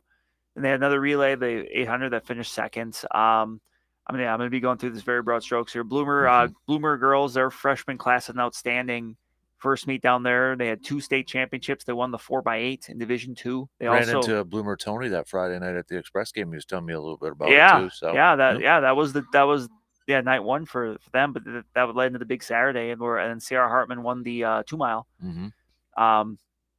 She had like a 5-second lead after the first lap and just kind of held it. Wow. It was one of those things where, I was talking to some people there, like some people that maybe weren't as familiar with her, like they were kind of, because Friday was she led early in the 1 mile, and then she got passed by a couple runners, and she admitted to me after the fact that she kind of went out too fast. I mean, obviously in those distance races, it's all about pacing yourself, right? And she kind of learned a lesson there, and then that picked up on Saturday where she for those 2 races she kind of could relay that to the other runners too, that hey, as tough as it is, and to not when you're in that environment, you want to go 100 miles an hour, but you can't because you'll burn up. Yeah. But she learned that lesson there, and the 4x8 actually was already kind of within striking distance a little bit of the state record in their first meet. It was one of the top 50 times of all time actually in Wisconsin. So that freshman group of the Hartman triplets, Aaliyah, Briella, and Ciara, and then Sophie Strand. That's all freshmen. And wow. they had another freshman that just missed the podium, Grace Krejci. In the she did the long jump and the 200. She just missed the long jump. So it's a very special freshman class that Bloomer has, and you'll see it in you've already seen in cross country last fall. They were runner up in Division II, with all of their runners, their scoring runners being freshmen. So that's a group you're going to be hearing a lot about in the coming years. And head coach is same for cross country, right? Correct. Yeah, Carla Favila. So got the continuity. Yes. Yeah. Oh, yeah. Between those two, they have those 2 sports. There's a lot of crossover. So, Cadets, Izzy Sontag repeating as Division III state champion, the 400. She won last year as a freshman. She came back and won this year. Had a couple other podium finishes, some strong finishes for Cadet as well. I'm just trying to. There's a lot, man. There is, but Rice Lake, they tied for the team championship in Division II for girls. Nice. They tied with Freedom, and that came down to the last race, and came down to the last 10 feet of the last race, because it was I believe it was an Osceola runner that kind of made a late surge to help ultimately force a tie there. Wow. Where it was the difference between, one spot, which was like an extra point, which would have, been the difference between a championship or a share or whatever. So, and for Rice Lake, that's I mean, it's been a great few years. Obviously, people remembering going back not too far with Kenny Bednarik and that group, but they, right now, a lot of really good athletes there too. So that was that's a heck of an effort for them as well. So I think we're going to see Kenny actually here shortly. Yeah, too, we're guys, so. and then, actually yesterday I saw a commercial for the summer games on NBC, and I'm like, oh yeah, that's next month. Yep. Like we're almost to Olympics time, baby. Yeah, we are. So just so much going on down there, and I've talked about it. It's just so much fun. Like there's state records. A guy from Bigfoot actually set the state record for pole vault in all divisions, which was actually he was over 17 feet. That's Bigfoot in 17 feet. I'm just like, I wanted to say Bigfoot because I wanted to get your attention. Yeah, so. Well, you saw me turn and look at you. It wasn't Bigfoot doing the pole vault, but a gentleman from there, and he the height was like within like the top 5 in the nation this year. It was crazy. It was fun to watch. Like that's fun thing about the state track meet is you have so many things, different things going on, but when there's something special going on, then they'll announce it, and you can just tell like there can be a race going on the track, but if like in that case, but everyone's watching in the infield. Even I am. Like I'm just like, everyone is just kind of transfixed on this guy or this gal or whoever it is, like doing something. And for his case, he's clearing it, and then the whole crowd's cheering. Like you're in the middle of a race. Like it's got to be a bit unnerving if you're running like a 400, and suddenly like you're coming around the turn down the front stretch. Suddenly you just hear this big roar. Yeah. Because people are cheering for something that happened in the infield. Right. Yeah. Right. Yeah. Man, that's got to be so cool to watch. It is. It's a lot of fun. There awesome. And the weather was, like I said, there was a little rain Saturday morning, but it wasn't bad. It never really stopped much. And I'm sure the distance runners that ran the 4x8 relay Saturday morning appreciate it because distance runners love that kind of weather. You can still run and stuff and everything else, but that's ideal for them. Yeah. All right. So kind of wrapped up, put a bow on what was a really, really good spring track season here. Then softball, we know the state. State starts today. State starts right now. State's underway right now. You got the Division I quarterfinals starting this morning. So. All right. Got New Richmond, who's in Division I. They're going to be in action at 2 against Milton. Division 4, Fall Creek at 4:30 against Coleman. Division 5, your alma mater, Thorpe, is in action against Oakfield. A late one at 8:30. Final game of the night tonight under the lights. Yeah, primetime, baby. They got the primetime game. So yeah. Maybe a little bit closer here. New Richmond. New Richmond beat Chippewa Falls. That's what I thought. Yeah, they beat Chippewa Falls 1-0 in the sectional finals last week. They got a run in on an infield signal in the 6th inning, and otherwise, it was an outstanding game. Like, just the type of game you're expecting at that level, where every pitch, every batter, every play matters. And for New Richmond, it's a historic season. It's the first time they've been in the state since 1995. They won the Big Rivers during the regular season. They got a really good group led by a really strong senior class. They played 3 straight 1-run games. In the regional finals, they beat out Superior, a really good Superior team, 4-3. A Superior team that can hit the ball. And then in sectional semis, they won a pitcher's duel with DC Everest 1-0, and then they won another pitcher's duel with Chippewa Falls 1-0. So, that's a team that is really battle tested. Like if it gets to be the 5th and the 6th inning in that game, and it's a close game, like they're not going to get nervous. That's all they've been playing this postseason seemingly. So, and then you mentioned Fall Creek. They had a 1-0 game of their own. A little bit extra on theirs was a 12-inning game at Casper Park, beating out Grantsburg. Those are the top 2 ranked teams in Division 4. Fall Creek is the 1 seed now down at state. First time they've gone to state. Coach Brad Saransky leading them down there. They're heading down there, and they're going to have high expectations, and rightfully so. And actually, I believe that entire Division 4 field is all first-time qualifiers. Fall Creek and Coleman in the 1 semi. Afterwards, you got Cuba City and Auburndale in the other. He said that game's at about 4:30 for them. So, and then in Division 5, you got Thorpe playing the final game of the night. They're the 4 seed. They're going to be taking on Oakfield after beating Mellon last week. So, and that Division 5 field, it's kind of the opposite of D4. It's all teams that have been there a lot. It's Oakfield and Thorpe in 1 semi. Thorpe's making their 8th appearance. Oakfield is amongst, I think they're 2nd in the state I think this is their 17th trip to state, behind only Stevens Point. Wow. And then in the other one, you got the defending state champion Stevens Point Pacelli going up against Wisconsin Rapids Assumption, who I believe won it 2 years ago. Yeah. Or and they Pacelli's always a team that seems like Pacelli, they're too. like those are just those are 4 great softball programs. Mm-hmm. Like those are. I mean, if you would have told me at the start this is the Final Four, I would have absolutely believed you. Mm-hmm. I mean, those are 4 programs that are there a lot. Yep. So, that's what you're looking at. And then tomorrow also you got Prescott, who's a 3 seed. They'll be taking on Broadhead at noon in the Division 3 semis. So, yeah, there's some local connections here, and all looking to make it to Saturday. So, yeah. Then baseball, the seeds came out yesterday, Brandon. So, I mean, we had some local teams.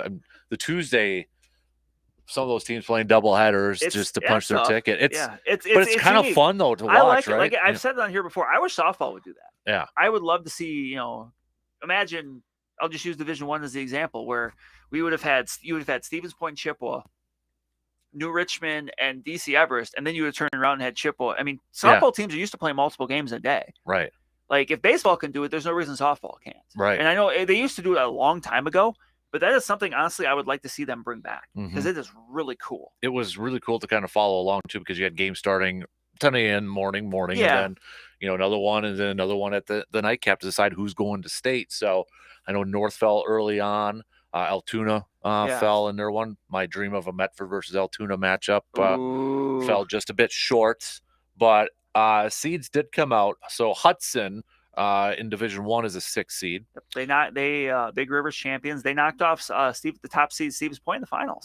Stevens Point team that was ranked really highly. That Hudson team though, it's they've been kind of at the top of the conference the last few years, and it's nice to kind of see them break through. I mean, they're so good in so many sports that they can just kind of add another one now. But they're be able to go and beat River Falls, who was kind of that one of those top contenders in the Big Rivers, and then to come back and beat Stevens, and to do that like back to back. Like Stevens Point played the first game, so they got a little bit of rest in the middle. That's really tough to do when you play that second game. Yeah, and you're almost playing like 14 straight innings, right? Because you get a little bit of a break, but not much. Yeah, that's really impressive when you can do that. In Division 3, Cumberland got the 4th seed over there. They're going to be taking on Aquinas, and Division 4, Oliva Strum. So this is, to me, I want to ask you, because they were seeded 5th in that tournament, weren't they? Or in the bracket? Or were they 4th? Or they weren't a top seed in their bracket, were they? For Oliva Strum? I'm going to take a peek. I just want to make sure. I want to double check on that just to make sure. Because they are the 1 seed now. They're the 1 seed now. They were the 5 seed. Yeah. They were the 5 seed. The Bangor was the 1 seed. Yeah. So, I mean, I think that's cool. Oliva Strum last year had a great run. This year they get ranked 5th. So a 5 seed, then they get to the state tournament, they jump up to a 1 seed. Right. They've played 1 home game. Yeah. In the opening round, they beat Wisconsin Rapids Assumption 4-0. Then they went on the road, beat Marshfield Columbus, went on the road, beat Bangor, who was the top seed. Then at sectionals, they beat Pittsville, and then they knocked off Royal. Yeah. And for them, there've been some closer, lower scoring games, but they got a lot of good pitching. Like at the Division 4 level, you don't see that many teams that are that well stocked. So I think that bodes well for them at state because you need multiple pitchers in baseball, especially once you get to the postseason, because obviously you have pitch limits and stuff like that. So if someone pitches and for Oliva Strum, being the 1 seed, they play one of the semifinals that's going to be coming up on Tuesday morning. They're going to be playing on taking Pacelli. Yep. So you get that. Pacelli's got a busy couple weeks here. They do. They're those fans of the stick and ball games are going to be logging some miles. Yeah. So, and then the other half you got Johnson Creek and Northwood Solid Springs. Yep. But that Oliva Strum team, they've got the arms. Like when you got 2 or 3 kids that you can trust to go out there, it's big because obviously you got one starting. But if they don't go the distance, it's nice when you have that kind of that reliever you can go to and know you can get a couple innings out of them, and they've got that. So they're the Cardinals are in a really good spot as they head down there early next week. Right. So, and then soccer you mentioned too. We got sectionals coming up here. Yes, we got girls sectional semis tonight. Okay. And that's you got a few local teams here in Division 4. I know you've got McDonald or Regis McDonald. They're going to be hosting Somerset at DeRay Field, so that's one. They'll take on the winner. That winner of that game will take on either River Valley or Adams Friendship on Saturday in Altoona, actually, with a trip to state on the line in Division 3. You got Rice Lake hosting West Salem. They'll be the winner of that will be either Ashland or Lakeland with a trip to state on the line. That's going to be in Rice Lake on Saturday. So. Division II, New Richmond and River Falls, a Big Rivers rematch. On the bottom, you got a Mississippi Valley rematch with Onalaska and Holman. And that game will actually also, those two winners will actually play in Altoona before the Division IV game. So it's actually be a doubleheader, at least right now. That could change depending on, but that's scheduled to be a doubleheader on Saturday at Oakleaf Stadium. So, and then Division I, I know you've got Hudson still alive. I think they're the last Big Rivers team in Division I. They'll be taking on DC Everest, who's the top seed. Who edged out Eau Claire Memorial in a tight 2-1 matchup in the regional finals. And they'll meet either Kimberly or Appleton West. Again, that's coming up on Saturday. That's scheduled to be in Hudson. We'll see if that might get moved depending on how things work with the winds. And we're getting down to it. Golf obviously finished up early this week. Justice was down there logging the foot traffic out on a Black Wolf Run. But Memorial made a late surge. They did. They made a really good charge at it on day 2. They made it interesting, that's for sure. They finished runner-up as a team. Tech Warehouser in Division III finished up runner as a team. Erie also got a state champion individually. So, that's cool. Credit to Durant, Arkansas's Logan Weisinger, winning the Division III title by 1 stroke over a couple golfers. But, that's really cool. And I know that it was earlier this year. I think it was at the Chippewa Falls Invite. I think Durant actually played in it. And I mean, that Durant team was really good, so it's not a surprise to see, an individual kind of rise to the occasion there for them. And, as a team too for Tech, that's a big deal for them to be able to, if they have a good year all year. And, when you have a really good year, if you kind of struggle at state, like it shouldn't spoil it, but you just want to make sure when you're a team, it doesn't matter the sport, but you want to make sure you're trying to put together your best foot forward at state. And for a team, obviously we mentioned Memorial, but for a team like Tech Warehouser, they really did, finishing second to Mineral Point. So all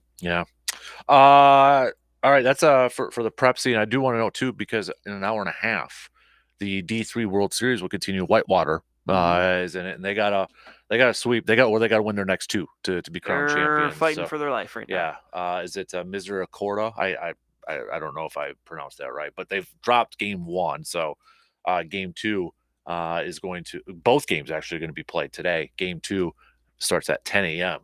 Central Time here, and then game 3 set for 45 minutes after that. So UW-Whitewater still in contention for a national title in baseball. So Express last night, they fell to Rochester, but they're going to be on the road tonight. And then 4 straight games at Carson Park, Wilmer and Waterloo, starting out with Wilmer for 2 games Friday and Saturday, then Waterloo Sunday, Monday. That's your local sports roundup, brought to you by Amundsen's Appliance Center. We got a couple of good suggestions out here. We've got your friend Rocky. Is it Lublin? No. Oh, excellent. Yeah. And this is what we're looking for, okay? Not just sports bars, and if you're staying in town, give us a reason why. I'm not going to go somewhere just because you mentioned it. So, but Rocky says, back in the day, there were 3 baseball teams. One of them played the Cavaliers, also a fast pitch tournament Labor Day weekend, and a baseball tournament on 4th of July weekend. There we go. And I looked it up. Yeah, town like 200. That's what we want to hear. I've been at, we had a texter text in Marshfield, Nuts Deep too. I've been there before. I've partied there before. And that was for a softball tournament. So high school Columbus, Richie Sherbert, or the offensive lineman Giants, right? Oh, Subert. Yeah. Public high school went to 3 division championships too. And I know Marshfield's got way more than that too. Yes. So, but, oh yeah, Nuts Deep. I've been there a few times back in my playing days there too. So you remember it? Oh yeah, it was a rain delay, and I think we were there for 12 hours. That's a dangerous thing to have in slow pitch softball tourneys. They had like this thing. It was like a ham meal, like where it was like served 10 people, and you're supposed to order it like a day ahead. Like, can we just get that? And they did it. It was we stayed there the whole time for 12 hours. A couple of guys that were playing with us brought their RVs, and they just parked it in the parking lot and camped there. Nice.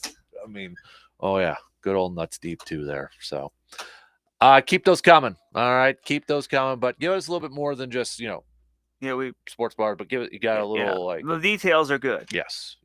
So did Survey ever tell you what town he was talking about? North Hudson. North Hudson. Well, that's what threw me off. Interesting. So I was like, is he just saying it's north of Hudson? Oh. But no, it's North Hudson. Oh. So yeah, it threw me off there just a little bit there. So, all right, keep these coming. Okay, you can text it, email it, whatever. We want a big list. We have no fax number, so Big list here. So let's take a quick break. We'll see where we go after this. We'll be back after these quick words.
All right, we got a few more coming in here, Brandon. We're looking for your towns, cities, villages, Unincorporated areas. I think I kept saying incorporated, unincorporated. Right. Bellinger would technically, I think, is classified as unincorporated, but to me, Bellinger counts. So.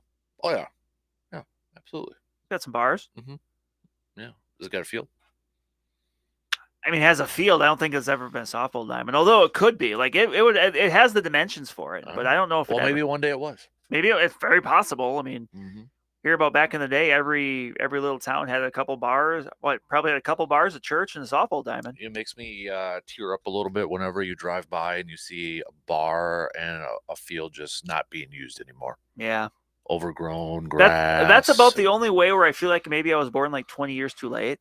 Yeah. Because I would have been all about that. Like that was kind of going out when we were, when we had reached our peak, so to speak. Mm-hmm. Yeah.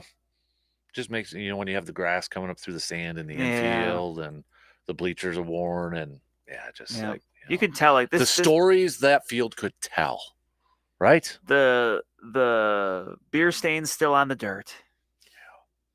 Just think that grass was going to be like 20% spilled beer. Softball players wearing stirrups back in the day. Yeah. What's the one I'm thinking of I played at? The bar's Broken Arrow. Isn't it Broken Arrow? Is that had like the mini Fenway wall actually. Ooh. It was an unlimited softball tournament. It was like towards Holcomb, a little bit north of Holcomb.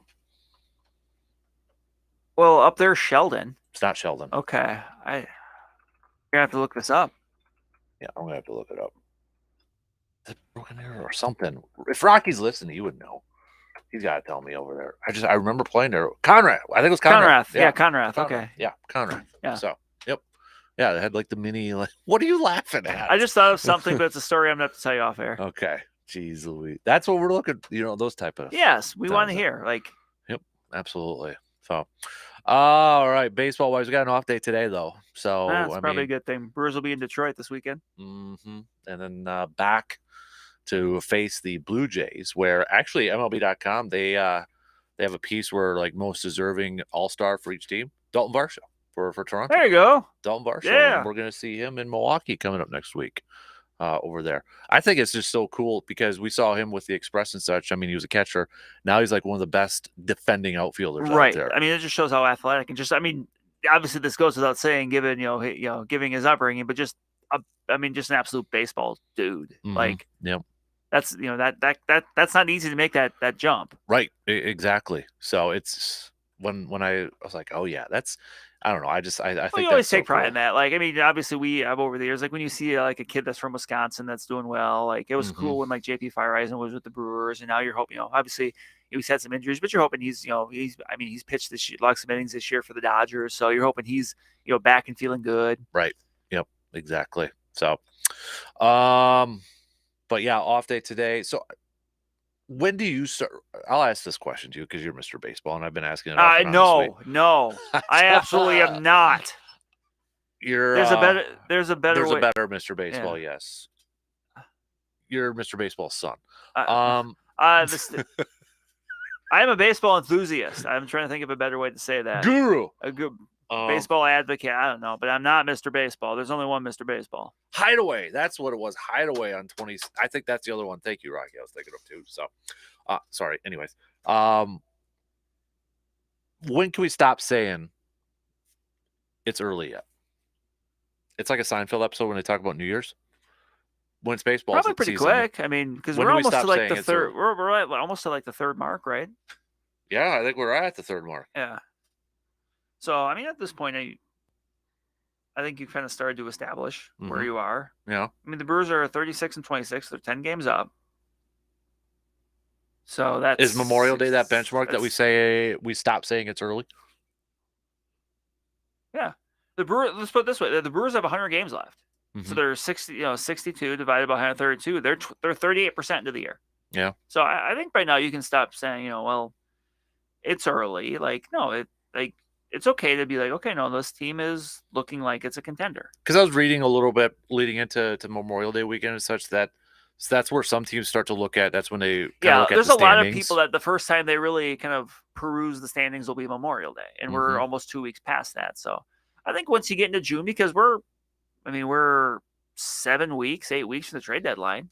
Yeah. So you're starting to kind of formulate, okay, are you in or are you out? I mean, you're Right. not there yet, but you're starting to try to figure that out. And there's some teams that maybe the Twins are the good example of this, where they're like what 7.5 back from first, but I don't think they're ready to make any Oh decisions with no, that yet. no. You I know, mean they've been such it's a bit like that 87 Brewers team where if they're not winning 10 games in a row, they're losing 10 games in a row. And Mhm. I think the AL Central just in general is better than everybody thought. Yeah.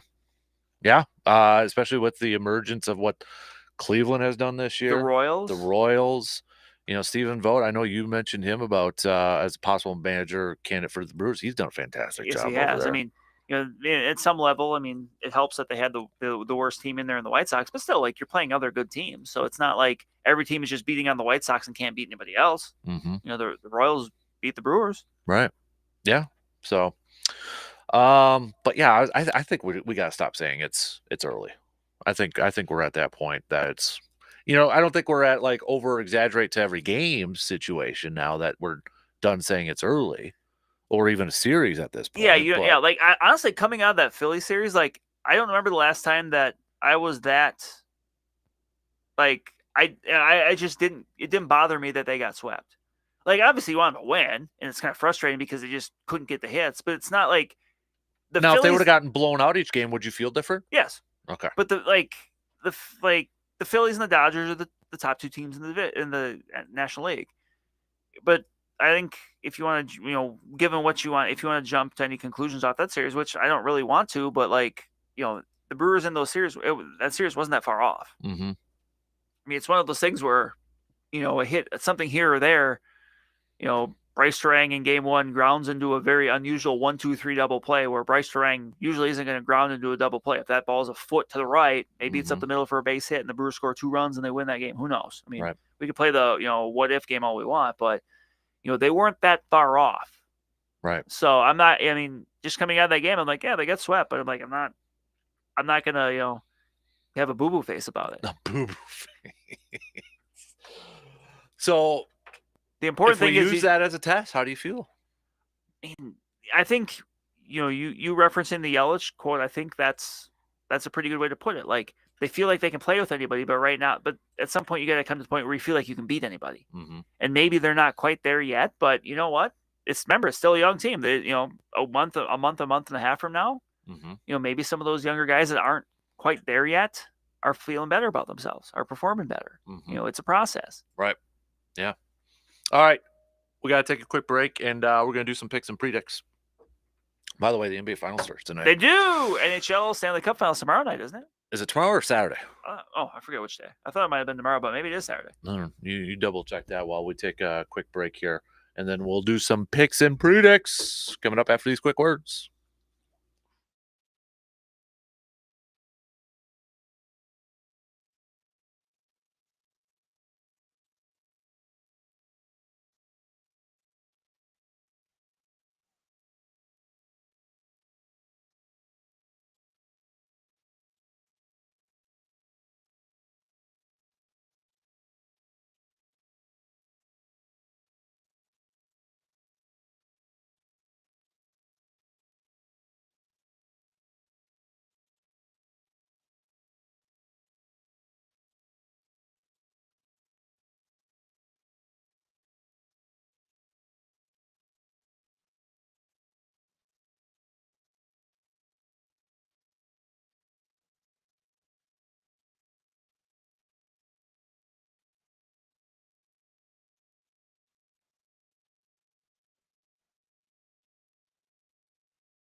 Stop that. Got a couple more good picks here. We got Independence as a selection from Dave, old Bugler ice fishing contest, fast pitch softball tournament at Midway Bar. Fast pitch, so that's good to hear. Mm-hmm. Good to hear there's still some fast pitch going on. Yeah. So we were talking a little bit off the air too. Remember the old towns with the Lion's Head water. If your town still has a Lion Head water fountain in a park, let me know. We were listing off some of them. Yeah, because we can name a few. Oh yeah, we can remember those. It's like if you got the tank in the, if you got like the tank in the park. Oh yeah. Thorpe's got one. Oh, who doesn't now these days? You know, it was like that was a thing too. Like, you had to have that tank there. But oh yeah, the Lion Head watering fountain. I did. Stensville Brad did chime in a little bit earlier. Said the jalapeno burger from P-Town is fire. So, okay. It's been a hot minute since I've been through there. I did see photos the other day where like the P-Town bars, like now it's like the bait place to it and all that. So, gosh, I remember when the gas station was the place over there. So, man, I love hearing old stories though. Like how if anybody brings up Hannibal now, come on, they had to have been playing softball there back in the day. Hannibal? Oh yeah, back in the day. I mean, back when the feed mill was running. Yeah. They worked at the feed mill in Hannibal. Yeah. Like that stuff. Yeah. You know, come on now. So let's do some picks and predicts, shall we? Brought to you by the Elbow Room in Eau Claire, located right next to the Banbury Place. If you want to check out any of the games or just hang out with Garrett and company over there and talk a little sports, you could do that while sharing, well, not sharing, but having your own Man Cave Lights. They have Man Cave Lights. They got a lot there. Absolutely. Let's do, well, should we do MA Finals? Let's do it. Not only tonight's game, but I want your pick for who is going to win the series, Brandon, okay? So game one tonight, who you got and who's winning the series? I will take Boston tonight, and I will take Dallas in 7. Oh. I'm gonna go Dallas goes the distance here. All right. I think this is the I mean, Luka's already had a fantastic playoffs, but like Mm-hmm. I think this is Luka's kind of crowning achievement here. I'm going to take Boston tonight. I'm taking Boston in 6. I was thinking about this yesterday. Is Kyrie this generation Scottie Pippen? In terms where he's a better running mate? Yeah, could be. And like, I know you don't mean it to be this way, and I don't view that as a negative. Mm-hmm. No. Scottie Pippen's a great player. Yeah. But like, at his best, when he had someone better than him to facilitate with, and Luka Doncic is could be that guy for him. And when he won it with LeBron, you know, the Cavs don't win that finals without Kyrie. Don't get me wrong. Right. But is he better as a running mate? And like a Scottie Pippen type of player. Not saying they got the same games, but that type of like situation. Yeah. Nope. I would agree. I was thinking about that the other day. So yeah, I'm going. I think the Porzingis coming back and playing is a huge boost for them. So baseball wise, obviously we don't have any Brewers games for today, but I'll ask you, how many wins against the Tigers? I say they rebound, they win the series, so 2 or 3. 2 or 3? Yeah, 2 or 3. I'm gonna go 2 or 3 as well here. How about some of the games on the schedule for today? So we've got Baltimore at Toronto. Baltimore. I'm gonna go Baltimore too. Let's go Kansas City at Cleveland. That's a spicy good one. Yeah, I'm gonna go with Cleveland. I'll go Cleveland with that one too. How about Twins at the Yankees? I feel biggest like thorn in the Twins. I was gonna say I feel like it would be not smart for me to not pick the Yankees given their history here. So yeah, I'm gonna go Yankees too. Final, I'll ask you because you're not in tomorrow. Your Stanley Cup winner is? I'm gonna go with Florida. I'm going with Florida.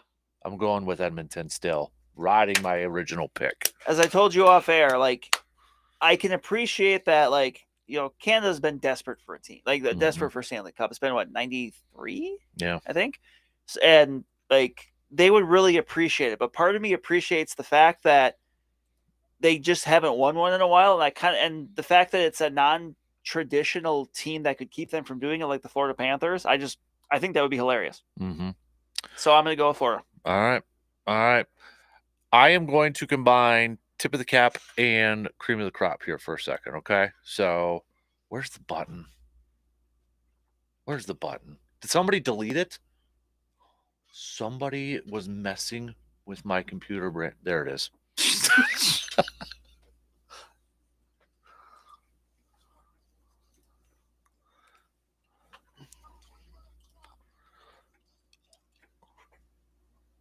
I'm going to combine everybody's. The 80th anniversary of D-Day. Yes, that's a great one. 80th anniversary of D-Day today. So, tip of the cap, cream of the crop.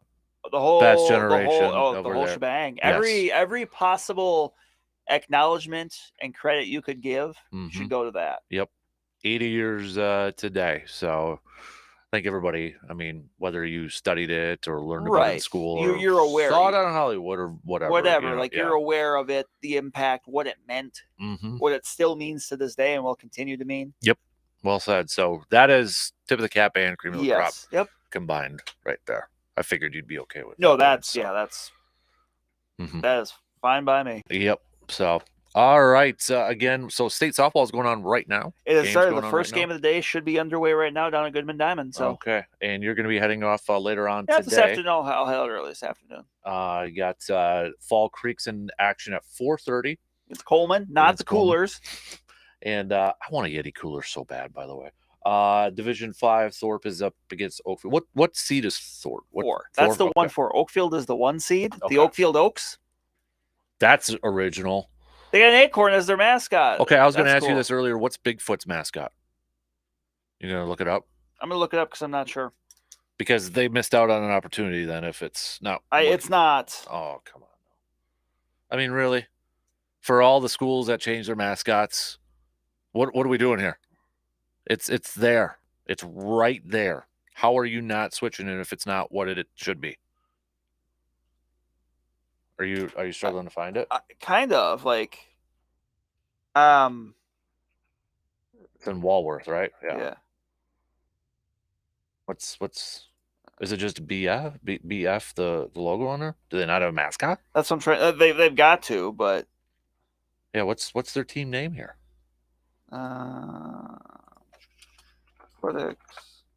This is great radio. I know. I know. I'm very disappointed in you. I'm disappointed that. I'm honestly kind of disappointed they're not doing a better job. Oh, it's Chiefs. Bigfoot Chiefs. Come on. You can do better. It's named after a Native American chief over there. Gotcha. But I'm just Bigfoot. like... Okay. But... Can we have a logo, though, maybe, of Squatch on there? I mean, come on. We're missing... What's... Plus, to be fair, though, too, their Bigfoot looks like it's 2 words. Bigfoot, yeah. Like a large foot. Yeah. It's 2 words there, so I guess I'll let it pass on this one. But by the way, the pole vaulter I was talking about earlier is Caden Rambot. Okay, all right.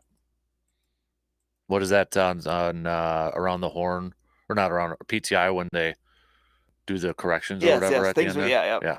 So, all right. I only got about 20 seconds, so safe travels, Brandon. I'm assuming you're staying down there for the night too. Yeah, I'll be. Yeah, I'm not making that drive back tomorrow. Is mom going down? Yes. All right. Yeah, they'll be down there cheering. Yeah. Cheering on the family. Yep. So, all right. Follow Brandon on Twitter for all the updates for that. Best of luck to all the teams competing, Fall Creek, Thorpe, everybody over there too. So, we'll be back tomorrow though, 6 a.m. Talk some Brewers, and maybe we'll find out if Hurley's leaving to go to La La Land over there. So, have a good rest of your day. DP and Adanitz are up next. See y'all tomorrow.